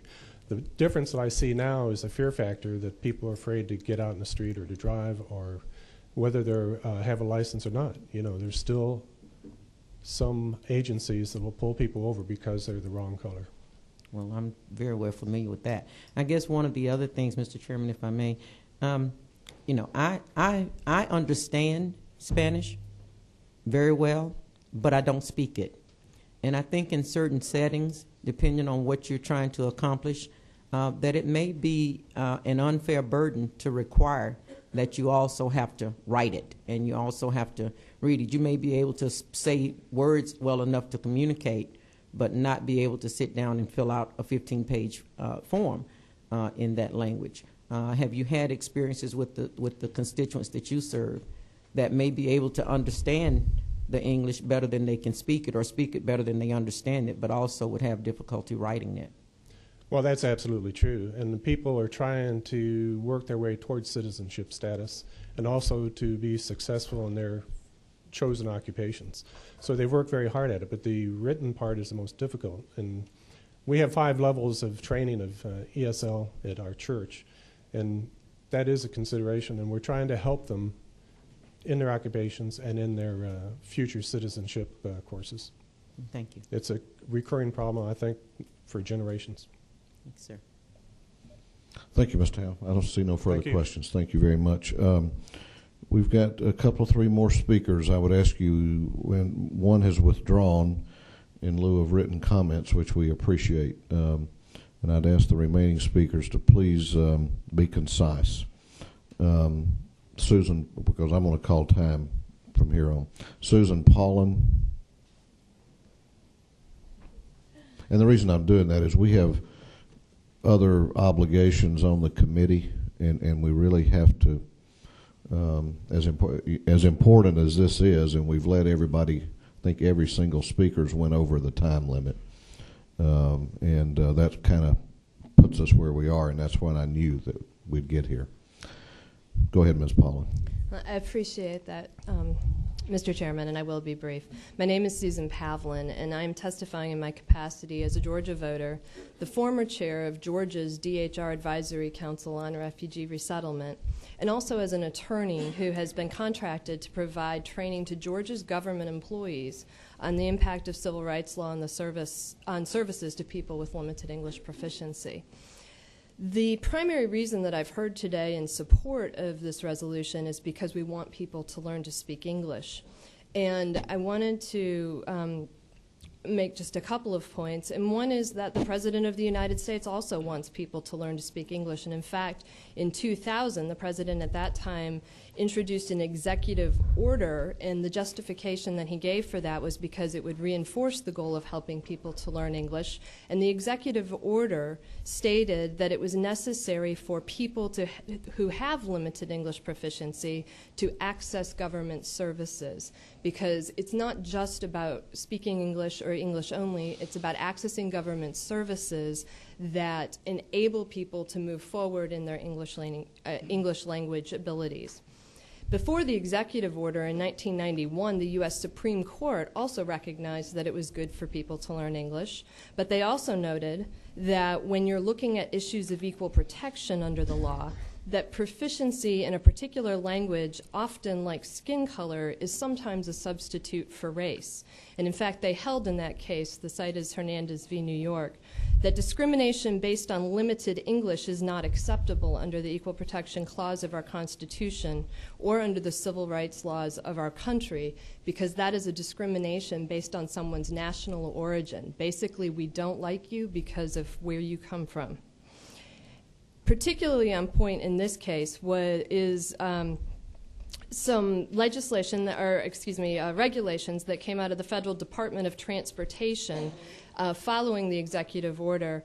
And those regulations issued guidelines that emphasize transportation is essential to participation in our society. And specifically in DOT regulations, they state that it is a violation of civil rights to exclude otherwise qualified drivers from obtaining driver's licenses based on their limited English proficiency. They also stated that people with driver's licenses can get to work in places that are otherwise not served by public transportation, and they can earn better wages, a goal that we would all want. And then thirdly, they noted that an inability to drive can stand in the way of other important needs, emergency medical attention, for example, particularly where there is no public transportation. We heard a lot about the case in Alabama. The one thing that we did not hear was that two federal courts, a district court and the circuit court that governs the state of Georgia as well, heard that case and made comments on substantive issues of equal protection and civil rights. And in both cases, the holding was that the attempt to make English only out of the driver's license situation, in fact, violated our Constitution of the United States, the 11th Amendment Equal Protection Clause, and it violated the Civil Rights Clause, which was consistent with the precedent that the Civil Rights Law, consistent with precedent that came before it. So although it did go up to the Supreme Court did not deal with the substantive issues, and I think that's something that has clearly been overlooked in that testimony. The court also noted in that case, and which was another point that we haven't heard much about, is that there was no evidence that proved that non-English speakers posed a greater highway safety risk than English speakers. And the only actual cited case that we heard today was actually, I believe, talking about the tragic deaths that happened here in Georgia last year, which was not a result of somebody driving who has limited English proficiency. So I, again, worry that what we're really talking about is discrimination based on national origin. Access to driver's licenses and transportation is essential to our participation in society, to staying off the welfare rolls, which we can all support, and to learning English. The Supreme Court, the President, and the Department of Transportation have recognized this, and I would urge the committee to do the same. Please save Georgia taxpayers from the lengthy and pointless legal battles that we would have in front of us with this. Thank you very much. The next one is Eric Meter. Someone from your organization's already testified. Do you wish to add to that? Do you have anything different? Okay. Can you do it in 2 minutes? 2 minutes? 2 minutes is all you're going to have. Sure. Okay. Despite a thoroughly American national consciousness, which celebrates our immigrant roots, the process of assimilation and Americanization has historically been less than easy and ideal for newcomers and natives alike. When 2 million Irish Catholics came to the United States, economic migrants of the potato famine of 1845, it was America's first experience at receiving multitudes of impoverished immigrants. By 1852, there were more Irish-born persons resident in New York City than in Dublin. In 1863, New York City witnessed the draft riots, which was the bloodiest insurrection in U.S. history, second only to the Civil War. What precipitated the draft riots were local legislation which targeted this new immigrant population and specifically allowed for them to be drafted ahead of natives, which they were. State and local legislation targeting the immigrant population, such as the New York City draft rules and the ever-popular Blaine Amendments of the 1850s, specifically targeted immigrant populations. As the Irish, then the Germans, then the Italians before them, today's immigrants come, at least in part, for economic reasons. These same economic reasons, economic forces, have historically and do today provide the chief incentive for English language acquisition among immigrants. Gwinnett Technical College has more than tripled its English as a second language course offerings from 75 in 2005 to more than 179 courses offered this past quarter. A famous Georgian said, "English is the language of American success and provides the basis for American cultural unity." Newt Gingrich goes on. 1 minute, Mr. Meter. There should be a national program for English instruction. This would provide highly intensive English and American history and civics training for new immigrants so that they can have the practical skills to participate in everyday American life. It's been asked what other countries do in terms of their adoption of a specific language.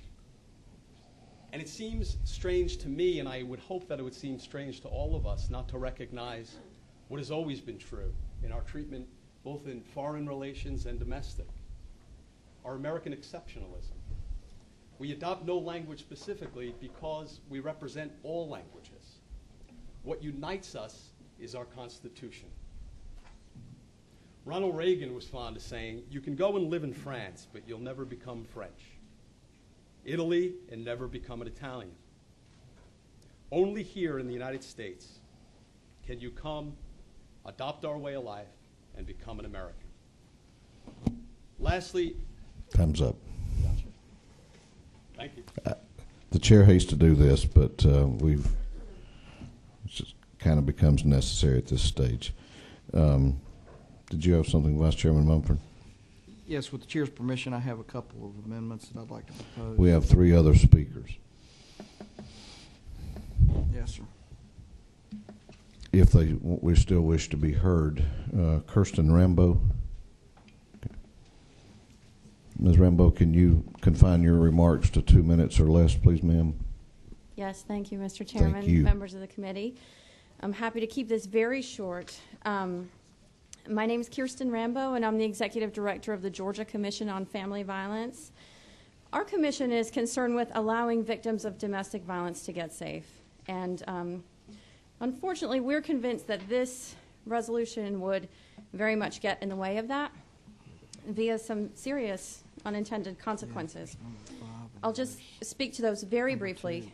Immigrant victims of domestic violence are a very vulnerable population who, like all victims of domestic violence, typically have been isolated and controlled by their partner. And that control often includes not being allowed to learn English, get a job, or have access to the family's finances. Victims who are trying to escape need money to ensure that they don't have to return to the abuser. But we make it difficult for a victim to get money and get a job if she can't take a driver's license test in her own language and drive herself to and from work. Not having a driver's license will make it more difficult to even find that job in the first place. And of course, all of this is especially true for those victims who are living outside of Metro Atlanta. Several people have testified, we've heard time and again, that working side by side with folks who know English is the main way that adult immigrants learn English. And so that this is a way for victims of domestic violence to become independent, self-sufficient, and as a result, free from the need to have to return to their abuser. Most victims want to learn English, but they don't right away have the resources to do that. So the bottom line is, if we force victims of domestic violence to take a driver's license test in English when they're not yet ready to do that, I think the result will be that they're forced to remain in abusive situations. We take away their ability to gain control over their own life by making obstacles to finding and maintaining employment. So I'll just leave it at that, and thank you for your time. Thank you very much. Bonetta Stanley. That was a good example on time.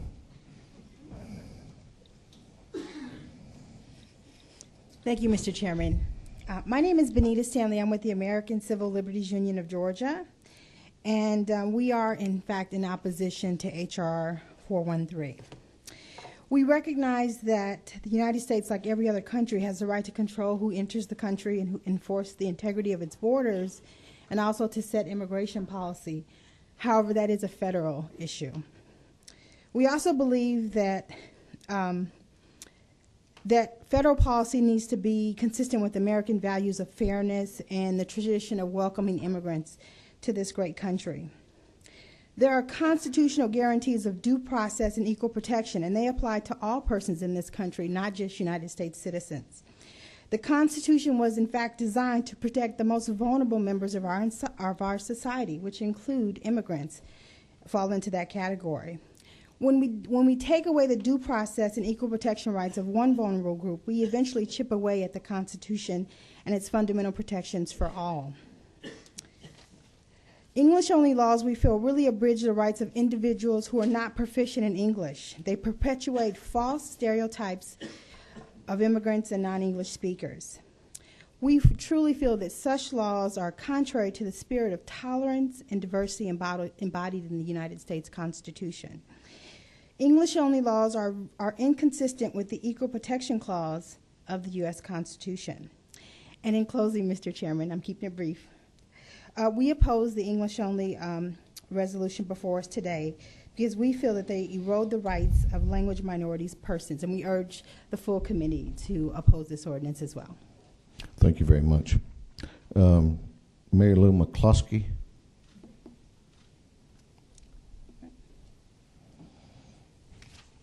Same time guidelines. My name is Mary Lou McCluskey. I'm an English language educator since 1982. I am the past president of Georgia Teachers of English to Speakers of Other Languages, as well as the international organization Teachers of English to Speakers of Other Languages. And I want to make several quick points about House Resolution 413 in opposition to House Resolution 413.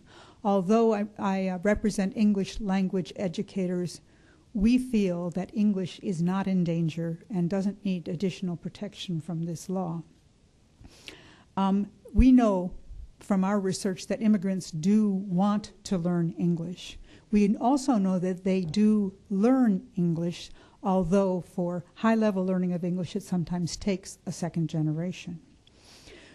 We also feel that this legislation will not make us safer.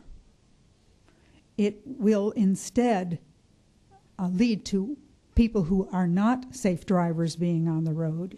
It will lead to people not having access to resources of public safety.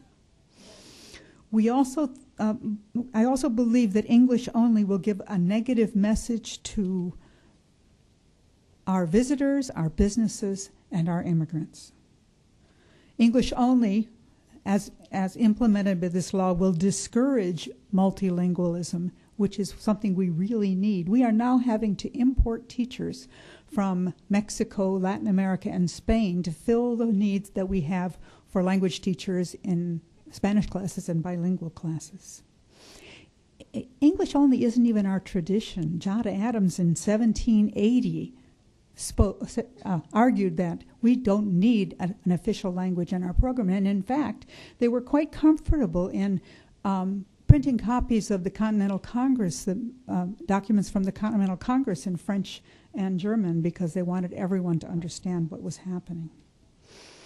This will not make people more American, but could easily get in the way of helping people find their way in this culture. 1 minute. Knowing multiple languages, according to the research, the generally understood research in my field, will actually benefit the development of English. That if you know another language in an academic sense and are high level in that language, it will help your English development. And we found, in fact, that helping our students learn multiple languages makes them only stronger, not to mention the assets they have for our education and for our national defense. I just urge this committee to take your time and energy and use it elsewhere. Let's put our money, our energy, our time, and our efforts into other policies and programs that open doors, not close them. And let's stop this legislation. Thank you very much. Thank you very much. That concludes all of our speakers. I want to thank all of you who came to speak and share your views with us on this issue today. The chair recognizes Representative Vice Chairman Mumford. I'd like to make a couple of amendments that I hope are friendly and accepted by the author. Page 2, line 22, where it says 6. It currently reads to promote trade, commerce, and tourism. Between the word promote and trade, I would insert the word diplomacy, D-I-P-L-O-M-A-C-Y, comma. So it would read to promote diplomacy, trade, comma, commerce, comma, and tourism. In line, you want to take them one at a time? Is there objection to that amendment? Is there objection? Hearing no objection, that amendment will be adopted. Line 32, E, any person who is a resident of or doing business in the state of Georgia shall have standing to sue any agency or official. I would delete or doing business. I don't know why we would want to give the right to sue our state officials to people who do not live here and are simply doing business here. So it would be a deletion after the word of the words or, doing business, and the word in. So after the deletion, it would read, any person who is a resident of the state of Georgia shall have standing to sue. In line 36, well, I'll stop. Do you? Any objection to that amendment? Mr. Chairman, I'm not. Let me be sure I get the right microphone on. Make sure he's on the substitute. Are you on the substitute? LC 284088S. He said something else. Oh, you just striking out or doing business? Or doing business, and also the word in, so it would read, any person who is a resident of the state of Georgia shall have. You clear on that, Representative Mangum? You okay? Okay. So if I'm doing business and I'm from Nicaragua. That's right. If you're an illegal alien, you can't bring suit. That's the only. And An illegal alien doing business. Illegal alien. Yeah, no, it wasn't. It doesn't have anything to do with illegal aliens. But if doing. If I have legal. Mm-hmm. You'd have to be a resident of this state to bring the action rather than someone doing business. Okay, I just want to get clear something. Okay. If I am legally here, I have a correct visa, green card, or whatever, and I'm doing business, and you take all my money, and you're telling me that it does cover if I am legally here, but it does not cover me if I am not legally here.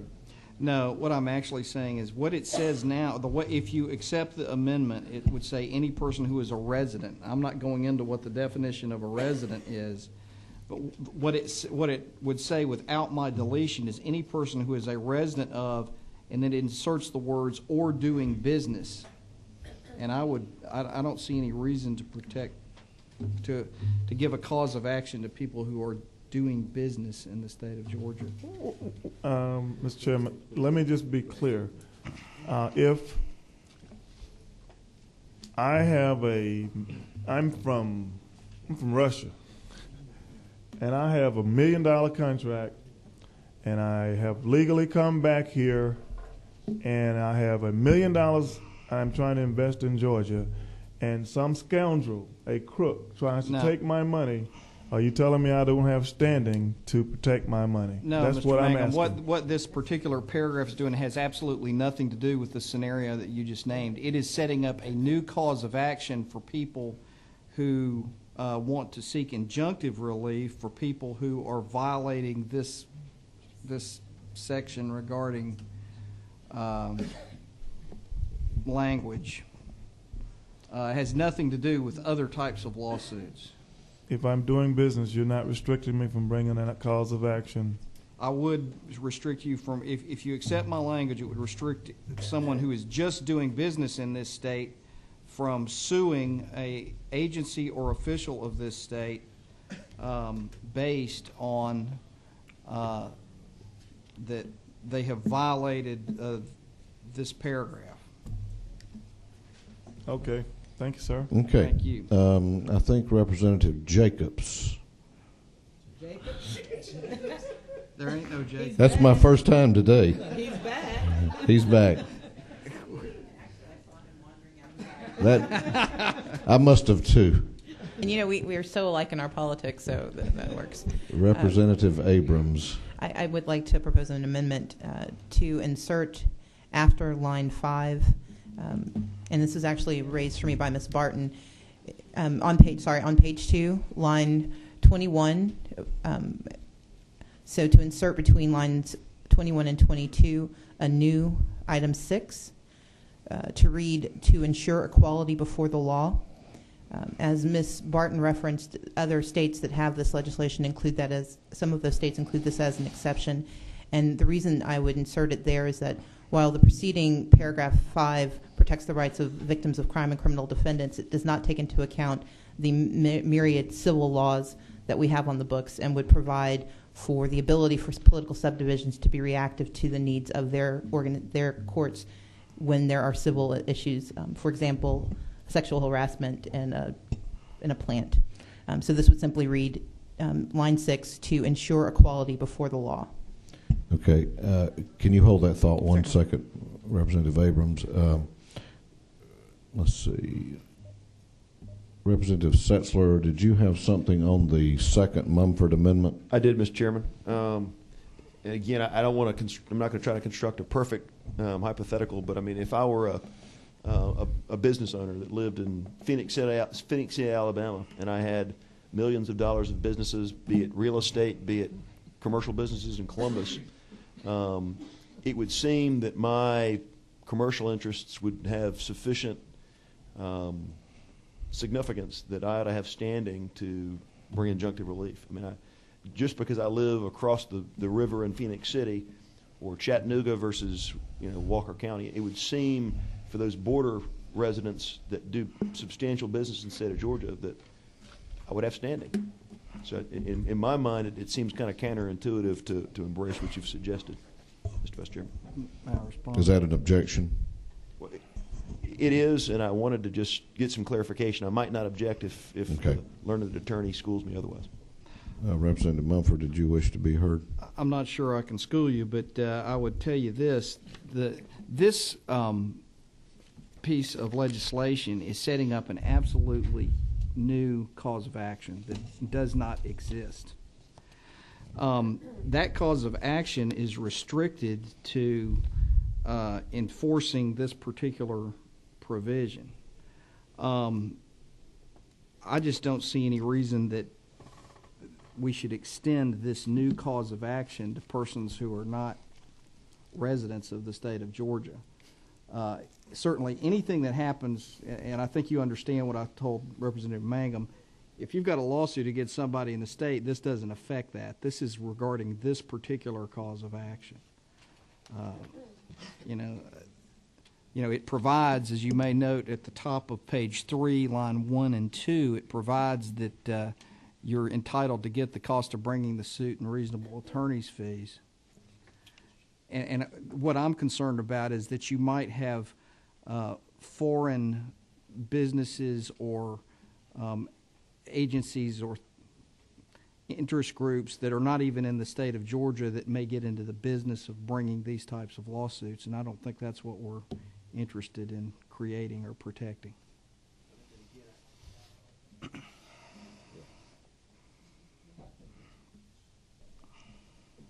Mr. Chairman, again, I don't want to construct too many far-flung hypotheticals, but again, I mean, if I were a resident of Phoenix City and I had multifamily apartment complexes in Columbus, Georgia, and not to pick on the city of Columbus, but hypothetically, if they were to require me to put lease information in a foreign language or certain terms and conditions with respect to my leases that would be in violation of the principles set forth here, then it would seem, because of my substantial commercial interests, I would have a cause of action. Now, perhaps the language needs to be drawn more narrowly. I mean, doing business in might throw the doors wide open, but there would seem to be need for some basis for a non-resident, rather than me having to find some resident on which I can kind of base my claim and can make the claim for me as a business owner.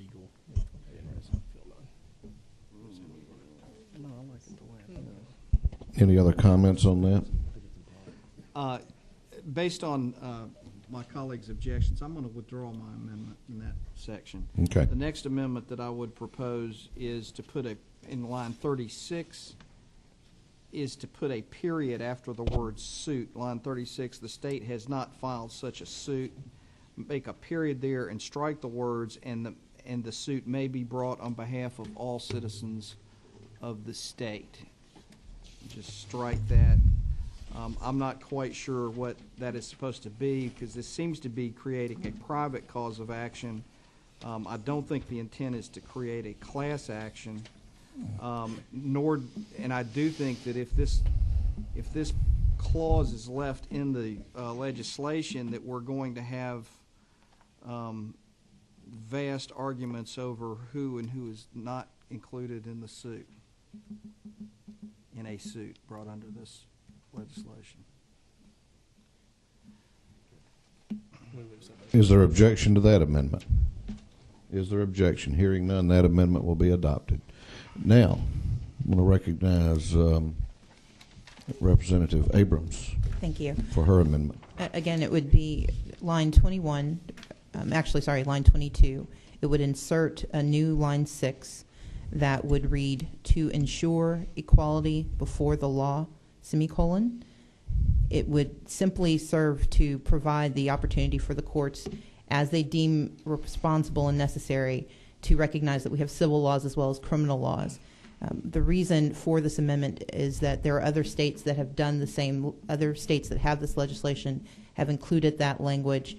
And because I do believe the author has no intent to isolate legal immigrants and refugees from the protection of the courts, this would simply provide language that covers both criminal and civil penalty, but does not expand it and try to elucidate each civil law. It simply says equality under the law, and that would be determined by the courts.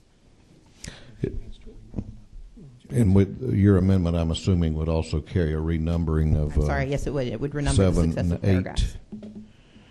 All right. Any questions about that amendment, Representative Bearden?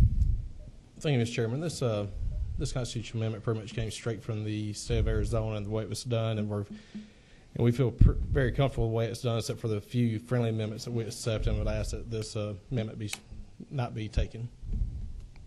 So that was an objection. Okay. Do you move the amendment, Representative I do. Abrams? I do, and if I can speak to the amendment, I would again say that while I believe that other states have done this, there have been various, there have been variations on the theme. This does not have the ability of undermining subsection 3, which very specifically prohibits certain things. What it does do is recognize that the courts have to enact the laws that this state passes, that we pass a myriad of civil laws. In fact, our companion committee does a great deal to do so, and this would simply allow equality before the law, so that in the event that someone needs to have proceedings or regulations or something provided in a language other than English, and the courts determine that it is necessary to provide equality before the law, that they would be permitted to do so without finding themselves before the Attorney General or find themselves before another court of law. That's the simple intent of this amendment. And I would ask your favorable approval. Okay. Chairman Cooper, did you have something to add on this discussion? No. Okay. Did you, Representative Setzler, you want to be heard on this issue? Representative Setzler. Thank you, Mr. Chairman. To the sponsor of the amendment, I'm certainly sensitive to what you've raised. I would ask you if we could, if your intent is in fact only, and I think it is your intent, to limit this to access to courts and be it the civil court system or the criminal court system, as the case may arise, that we craft it more narrowly. My concern, something as broad as equality for the law, could be construed to mean to throw the door wide open to other contexts outside of the courts in this specific legal system. I could envision, if I were an attorney, to use the language, quote, equality before the law, to be construed broadly to the educational system, to how can I have equality before the law unless I'm legally recognized for purposes of driver's license or contracts or you name it. I think I would embrace the spirit of what you're suggesting, but ask you to craft this much more narrowly if that's our intent. If I could, Mr. Chairman, if I could, I would amend. Representative Abrams. Would say, would this be responsive to ensure equality before the law, comma, as approved by the court of appropriate jurisdiction, semicolon? Because my concern is that to lay out each of the specific civil laws, I don't want it to cover. My concern is that by saying civil law, you expand it to cover any ordinance or law passed by the state. So you make it, you basically consume this constitutional amendment. By saying equality before the law, you really speak, I think, generally to the Equal Protection Amendment, but also equal protection and making sure that people have equal access to the courts. The example that comes to mind is one that was raised by one of the speakers, which is that if you are a chicken farmer, if you're a woman who works in a chicken processing plant who's being sexually harassed, you may not have sufficient understanding and you may not have access to a translator. But if the courts of Gainesville determine, or if the body in Gainesville, the legislative body in Gainesville determines that this is an appropriate and a severe enough issue, they should be allowed to produce information. This does not fall under a public health or safety exception. It doesn't fall under a trade or commerce, but it does provide equal access and equal opportunity, equal equality under the law. Could you read that, the proposed change the language one more time for me, please, ma'am? To ensure equality before the law, comma, as approved by the court of appropriate jurisdiction. My concern, Mr. Chairman, with that, if I could, would be that that would seem to open up equality before the law as broadly as I had alluded to, which is why I subject to the judgment of a court of competent jurisdiction, which I'm not sure I want to do that either. I would almost say. Do you not believe in competent jurisdiction? I do believe in that, No, as a matter of fact. I'm teasing. I'm not sure that I want to throw this constitutional amendment to interpretation to any court of a specific jurisdiction. I would submit maybe access to the courts, maybe as an amendment. As I gave my example, and I would certainly just allow the committee members to vote their consciences, it would strike me that I think equality before the law recognizes that there are laws that are passed, and to the extent it seems necessary, my concern is the more there isn't language to narrowly tailor it other than using. We have very few levers to access equality before the law, and it is either a court of competent jurisdiction or it is the legislative body. Those are the two determining bodies, and I'm not sure how more narrowly to craft this. Or to provide access to a court of competent jurisdiction. Well, they're provided that anyway. This doesn't mean provide access to the court of competent jurisdiction. It's the ability to put information in their language so that they understand what's happening in that court of competent jurisdiction. And this would be prohibited under this constitutional amendment without some language saying that the court is allowed to do so. Sure. I don't know how, if you want us to kind of close off the banter on this, the notion of ensure equality of access to court of competent jurisdiction. But again, if we could narrow it to ensure equality of access, not some notion of equality before the law. Mr. Chairman. I would be comfortable with that. To assure equality of access to a court of competent jurisdiction. I would be perfectly comfortable with that. And that would be my amendment, Mr. Chairman. Representative Bearden. Okay, what was that as a friendly amendment? Thank you. You will? Fine with that Okay. All right. Is there objection to adoption of the Abrams amendment? Hearing none, that amendment stands adopted. Representative Abdul Salam. I waive, Mr. Chair. Chairman Franklin. I'd like to propose an amendment. Okay. On excuse me, on page 2, lines 19 and 20, to substitute that paragraph 4 with the following new paragraph 4, to permit the use of American Sign Language.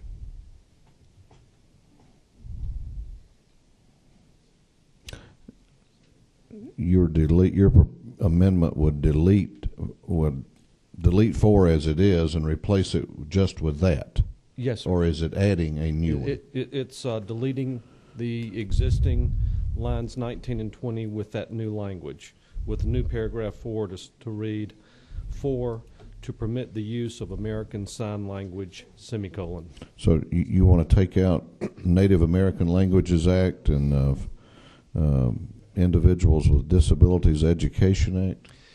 Yes, sir. If you'd like me to address that, I believe if there is a requirement that there be any federal acts adhered to, regardless of what language is in our Constitution, would be irrelevant and redundant. There is question as to whether certain acts are even constitutional. And if they are not constitutional, we should not enshrine them in our own. Okay. Is there Representative Bearden? We discussed that in pretty much detail, and we would accept that as a friendly amendment also, Mr. Chairman. Is there objection to the Franklin amendment? Representative Mangum. So you're basically striking the entire paragraph 4 so that we will not comply with any federal act. Is that basically what your intent is? No, sir. If I could, Mr. Chairman, it's saying that if there's a lawful federal act, we must comply with it regardless of whether it's said so specifically in our Constitution. If a federal act is unconstitutional and was unconstitutionally enacted, we don't want to put that a provision that we will adhere to that in our Constitution. So I don't see a need for it to be there at all, particularly if one of the main purposes of those acts is American Sign Language. So let's just say what those acts are talking about, and let's allow the use of American Sign Language. Appreciate your support.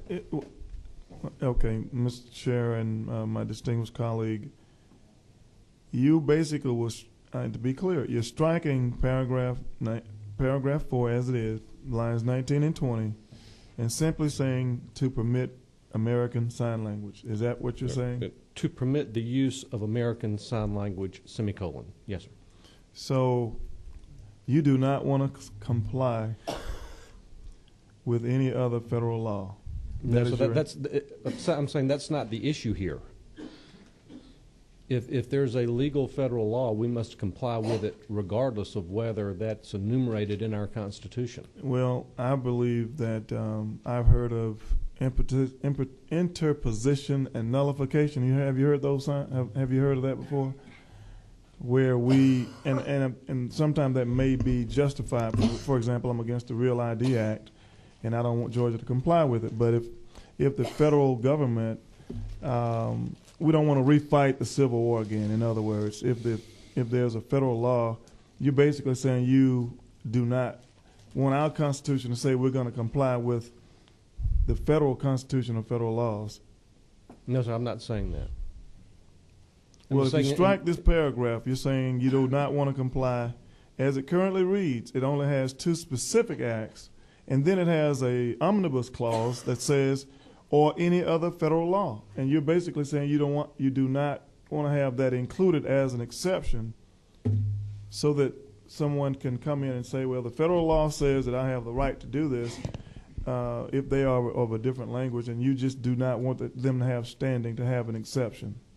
No, sir, that's not what I'm saying. I'm saying that language is not necessary for this constitutional amendment. Well, let's look at it in reverse then. If I have a federal law that gives me a federally protected right, and I happen to be from, again, Costa Rica, wherever I'm from, and I have a federal law that says I have a particular right, what is wrong with having something that will allow me to say that I am exempted from your requirements under this law if the federal law gives me that right? Well, the rights, if I could, Mr. Chairman, your rights don't come from federal law. They don't even come from the federal Constitution. Rights come from God. Our founding fathers acknowledged that in our Declaration of Independence. Well, I believe I have a right not to be a slave, but one day I was made one. I don't want to go there, but I'm sorry I even saying that. But I'm just suggesting that to be clear, are we refighting the Civil War here that this federal government can have no say on what goes on in Georgia? Is that what you're trying to say when you say to permit American Sign Language? Because I think that I pledge allegiance to the United States of America every day. Mm-hmm. And are you saying that you're not going to pledge allegiance to the United States of America now? Now, all I'm offering with this amendment, Representative Mangum, is the intent behind those federal acts that are enumerated currently in paragraph 4, and to give them actual specificity of what we're trying to accomplish, and that's to permit the use of American Sign Language. And that's all the amendment does, and I'd appreciate your support. Well, I just don't want to have useless litigation, and then we find out that it's okay. Thank you if that's what you want to do. Okay, Representative Collins. Wait, sir. Representative Bearden. I'm just trying to find some level ground here. After Representative Franklin's amendment, if we put comma or any other federal law, would that be sufficient? Representative Franklin. That way we have the or any other federal law in there, but also takes care of your amendment too. Use of American Sign Language, comma, or any other federal law, comma, or any other federal law, or comply with any other constitutionally enacted federal law.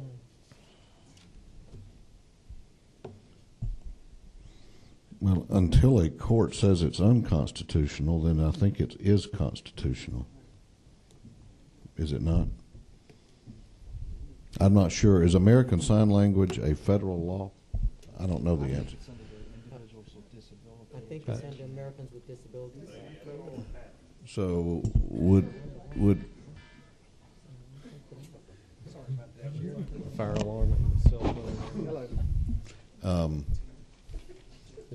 So, Representative Bearden, your amendment would really read or any applicable federal law, would it not?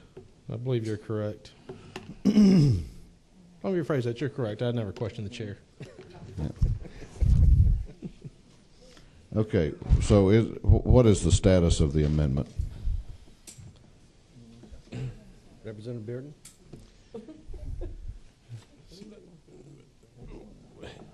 I can't stop them from making an amendment. Then if someone wants to object to it, then we vote. That's something I can think of. Now you got objections already. Okay, we have an objection. What is the amendment that do you want to move? I move. What are you moving? Striking on page 2, lines 19 and 20, paragraph 4, and replace it with a new paragraph 4 to read 4, to permit the use of American Sign Language, semicolon. Okay. To which you are objecting, Representative Benfield? Yes, if I could just state very briefly, I understand the argument that we have to comply with federal law, whether it's in here or not, but I think it provides some guidance for local government officials just to have it in there out of an abundance of caution to assure that folks who speak Native American languages are covered under federal law, and certainly anyone who would fall under the Individuals with Disabilities Act would be covered. I think it's prudent to keep the language in there, so I would object. Okay. All right. Representative Collins. I have an amendment. Is it? It is to Mr. Franklin's amendment. I'm going to go ahead and add it. I know his, and I appreciate Mr. Franklin, but I'm going to add the amendment to read his language, comma, or any other federal law, period, semicolon. So I'm formally making the amendment to his amendment to add the language. Well. And if mine passes, then we'll go on with his. Okay. We'll do the objection to his. I'm not sure what we're voting on now. Bobby's language, except we keep the last word. Yeah, I object. I just want to keep it as is. Okay. All right. We're going to vote Representative Abrams. I'm sorry. She waves off. All right. We're going to now vote on the Collins amendment to the Franklin amendment. I understand. If I can, I think you have at least one change of mind coming to you today. thank you. If Mr. Collins would permit, I would correct your amendment to Mr. Franklin's amendment to read to permit American Sign Language and to comply with any other federal law, because otherwise you would say to permit any other federal law, and that's not something we have no ability to permit federal law. So it would be to permit or to comply with. Yes. I'll accept that as a friendly. Okay. I will not object to that because it makes it better, but I still don't like it. You will not object. All right. I'm going to call upon Sally to. Are you in a position to restate now the unobjected to Abrams amendment to the Collins amendment to the Franklin amendment? To permit the use of American Sign Language and to comply with any other federal law. To permit the use of American Sign Language and to comply with any other applicable federal law. Any objection? Hearing none, that amendment is adopted. Any other amendments? Any other amendments? What's the will of the committee? Representative Bearden. I'd ask that the committee pass LC 284088S as amended. I guess that'd be as a committee sub? Or By just committee sub. By committee sub. As amended. Okay. All right, we have a motion that House Resolution 413 be given a due pass recommendation by committee sub as contained in LC 284088S as amended. Is there discussion on the motion? Representative Abrams. Shockingly, yes. And I'll make this very brief. This is not a bill that will affect illegal immigrants, and I want us to be very clear. This only affects legal immigrants and refugees who are resettled in the state of Georgia. We've been given as a comparative the state of Alabama, which receives fewer than 1% of all of the resettled refugees when compared to the state of California, which means that it's actually fewer than 14% of those who are resettled in the state of Georgia. What you're condemning these women to in particular, and certainly all refugees, is a 2-year waiting period at minimum to be fully access the rights and privileges of this state. You were saying to these women and to refugees and to legal immigrants that you are not allowed to access the levers of government or to improve yourselves economically. If you cannot access English as a second language course, you have a 2-year waiting period before you are fully allowed to become a productive member of this community. And those are 2 years where you may be on welfare. I represent the county that has the largest population of refugees resettled in the state of Georgia. And I am very concerned about the fact that we are saying to these women that know thousands of women that you are not going to be allowed to be productive members of the society, and that we believe that you should not be here. We as the state of Georgia have always been more progressive than the state of Alabama. Alabama passed their law 18 years ago. And to correct something Ms. Gosling said, the study that she referenced that talked about the crisis in drivers, that federal transportation study only looked at non-English speakers, but it included and conflated both legal drivers and illegal drivers, and in fact was a challenge study because the number of illegal drivers who were never tested, were never vetted by a state licensing board, those were the folks that were really creating the crisis.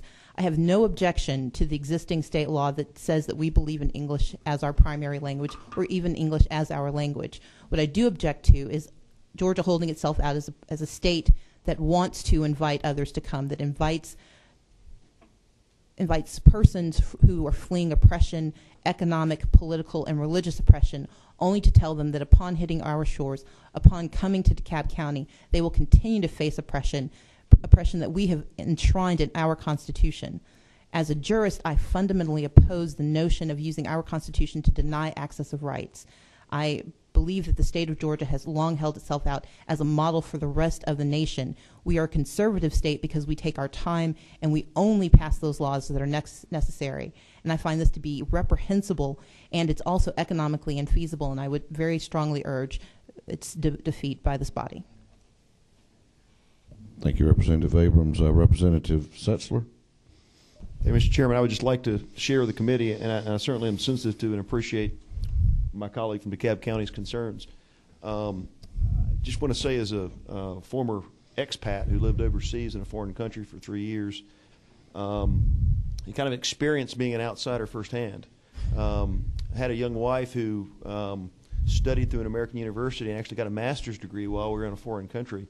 But in the 3 years we were there, never took the language on. I was in it every day, immersed, became somewhat conversant in the language. But we saw firsthand how difficult it is in countries that, in the name of rolling out a welcome mat, make it easy for folks coming into the country who don't speak the language to never learn the language. And found, again, it's just a very small glimpse into the reality of many folks coming to this country. I don't profess that to be an exact example, but it certainly sheds light on the case that in spite of what would seem to be a merciful, concerned approach to make it easy for folks who don't speak English to live in this country for the short term, in the long term, we're not adding value to their lives. We are, in fact, enabling them to be a permanent underclass. And I think the intent of this bill is to do right by those folks by setting them up for long-term success as Americans by ensuring they learn English. Thank you. And Representative Mangum. My colleagues, I believe,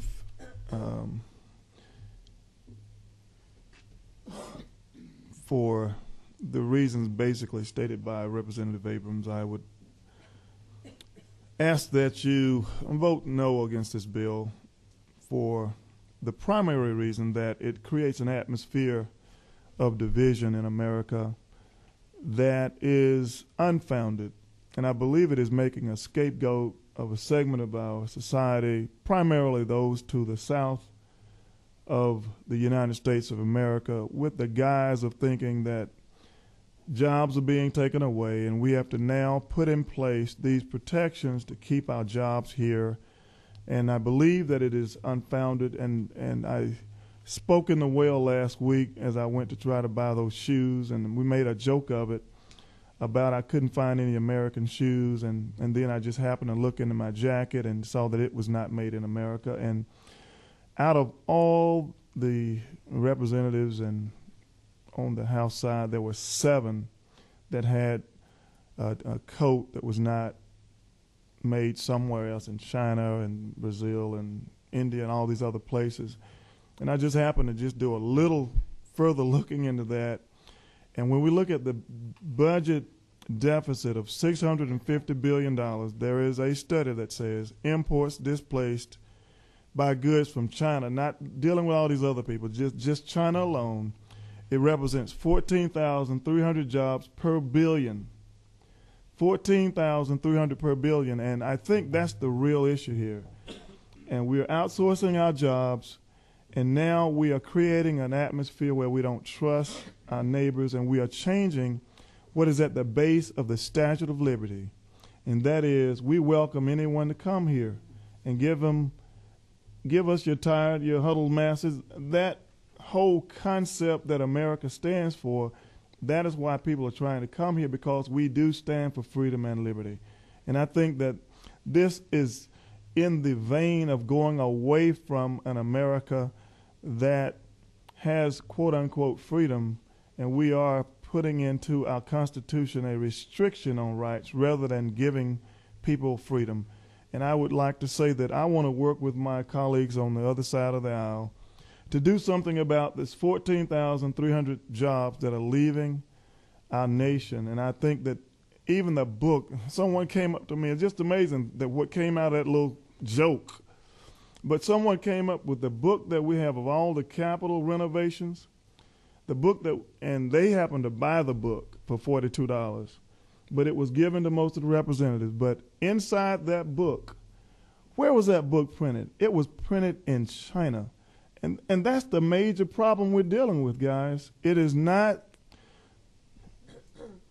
our neighbors to the south and making them appear to be the enemy and a scapegoat of a problem that is our jobs leaving because, and I challenge you now, check out what you buy and it's not made in America. And we have to do something about that rather than turn on each other and create an atmosphere where we don't trust each other and we racially profile each other.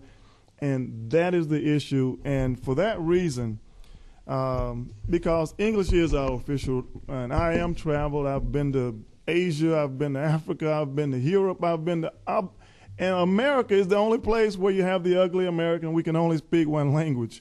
And trust me, it is a disadvantage. And our ranking in the world is going down when we have this type of attitude. And I think that when we are fair with people and give them a fair break, if they're trying to raise their families and do what is right, the issue is not whether or not English needs to be protected. The issue is there is a feeling that people are being threatened, and I think the threat is not, I mean, it reminds me of the argument that African Americans had. You know, African Americans were taking the jobs of these other people because they were coming into the workforce. And now we have another group coming into the workforce, and now we're saying they're stealing these jobs. To an extent, that is true. Even an ad that comes on the television trying to pit browns against blacks. And I just think that it's preposterous when we allow people to divide us. And this bill doesn't bring anyone together. It doesn't solve any problems. It creates division. If we want to solve the problem, the state of Georgia needs to stop printing books in China and anybody else. We're going to do a monument and let it be brought from China. I think that that's where we need to bring jobs to people in South Georgia and North Georgia, and we don't have to worry about, there are plenty of jobs here, but now jobs is a sucking sound coming out of through the ports of America, and for that reason, with all due respect, I want to work with my colleagues to do something about this outsourcing because it's ridiculous now. And for that reason, I think this bill doesn't create the right atmosphere in America. So I ask you to vote no on it, notwithstanding all the other reasons. Thank you. Thank you, Representative Mangum. Representative Abdul Salam. Thank you, Mr. Chairman. This is, H.R. 413 is one of those pieces of legislation that you have to ask yourself, why? And then the second question you have to ask is, why now? I don't have answers to either question. What I do understand is that America and this body in the General Assembly has passed several urgent resolutions and resolutions condemning other countries and communities for violation of human rights. To me, basically, this will be a human rights violation. When you talk about immigrants who are not able to access services, and when you talk about battered women who are unable to get assistance and get out of bad situations, those are human rights violations. We as a state do not need to be proponents of human rights violations. You can call it anything you want to. I don't care whether there's an R beside your name or a D beside your name. What happens here will have long-lasting effect for all of our children and grandchildren to come. This is not the message we want to leave. I also am concerned. Right now you're saying English only, when we already have in the state of Georgia English. What happens next? Do you further go back and define it and say, well, it's got to be the Queen's English? No Ebonics, no slang, no broken English, and for God's sake, no country grammar. You're laughing, but am I far from being wrong? You open the door, and I will just close by saying that we don't want to be the ones responsible for creating the second class and the third class citizens.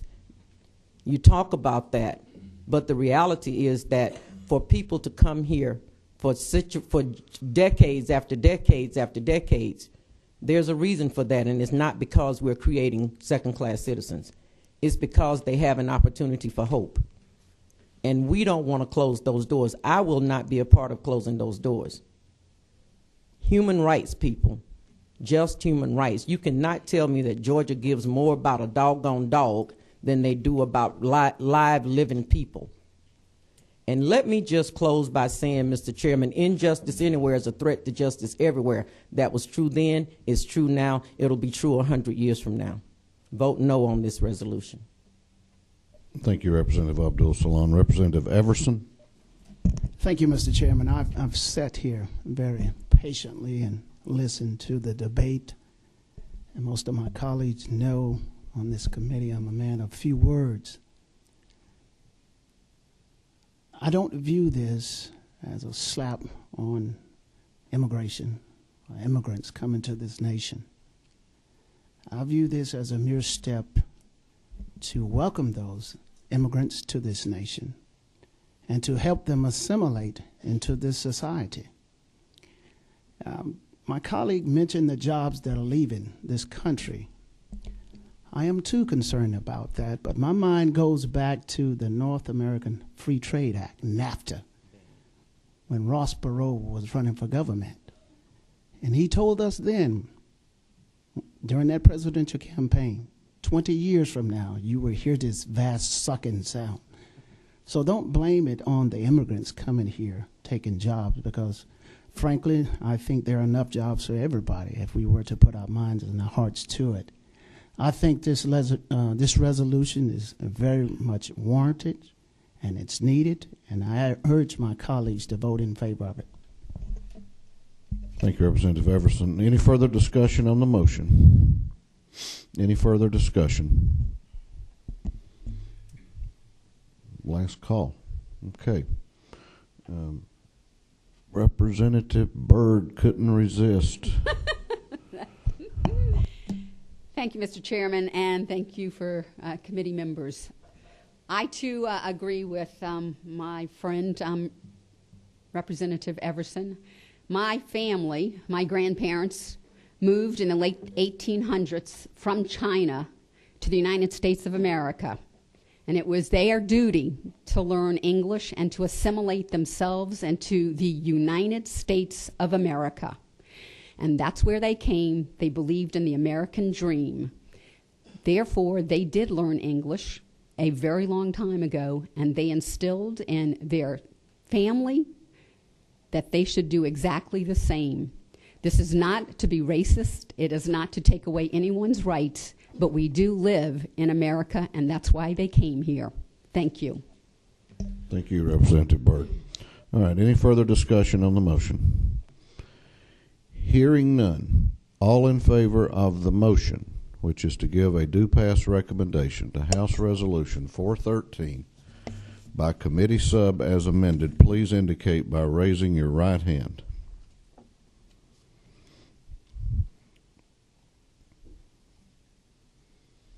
All opposed, same sign. Okay, the motion has been adopted, and this will go on to the Rules Committee with a due pass recommendation. We will be meeting tomorrow at 2 p.m., and the agenda should be out. Thank you, and this meeting is adjourned.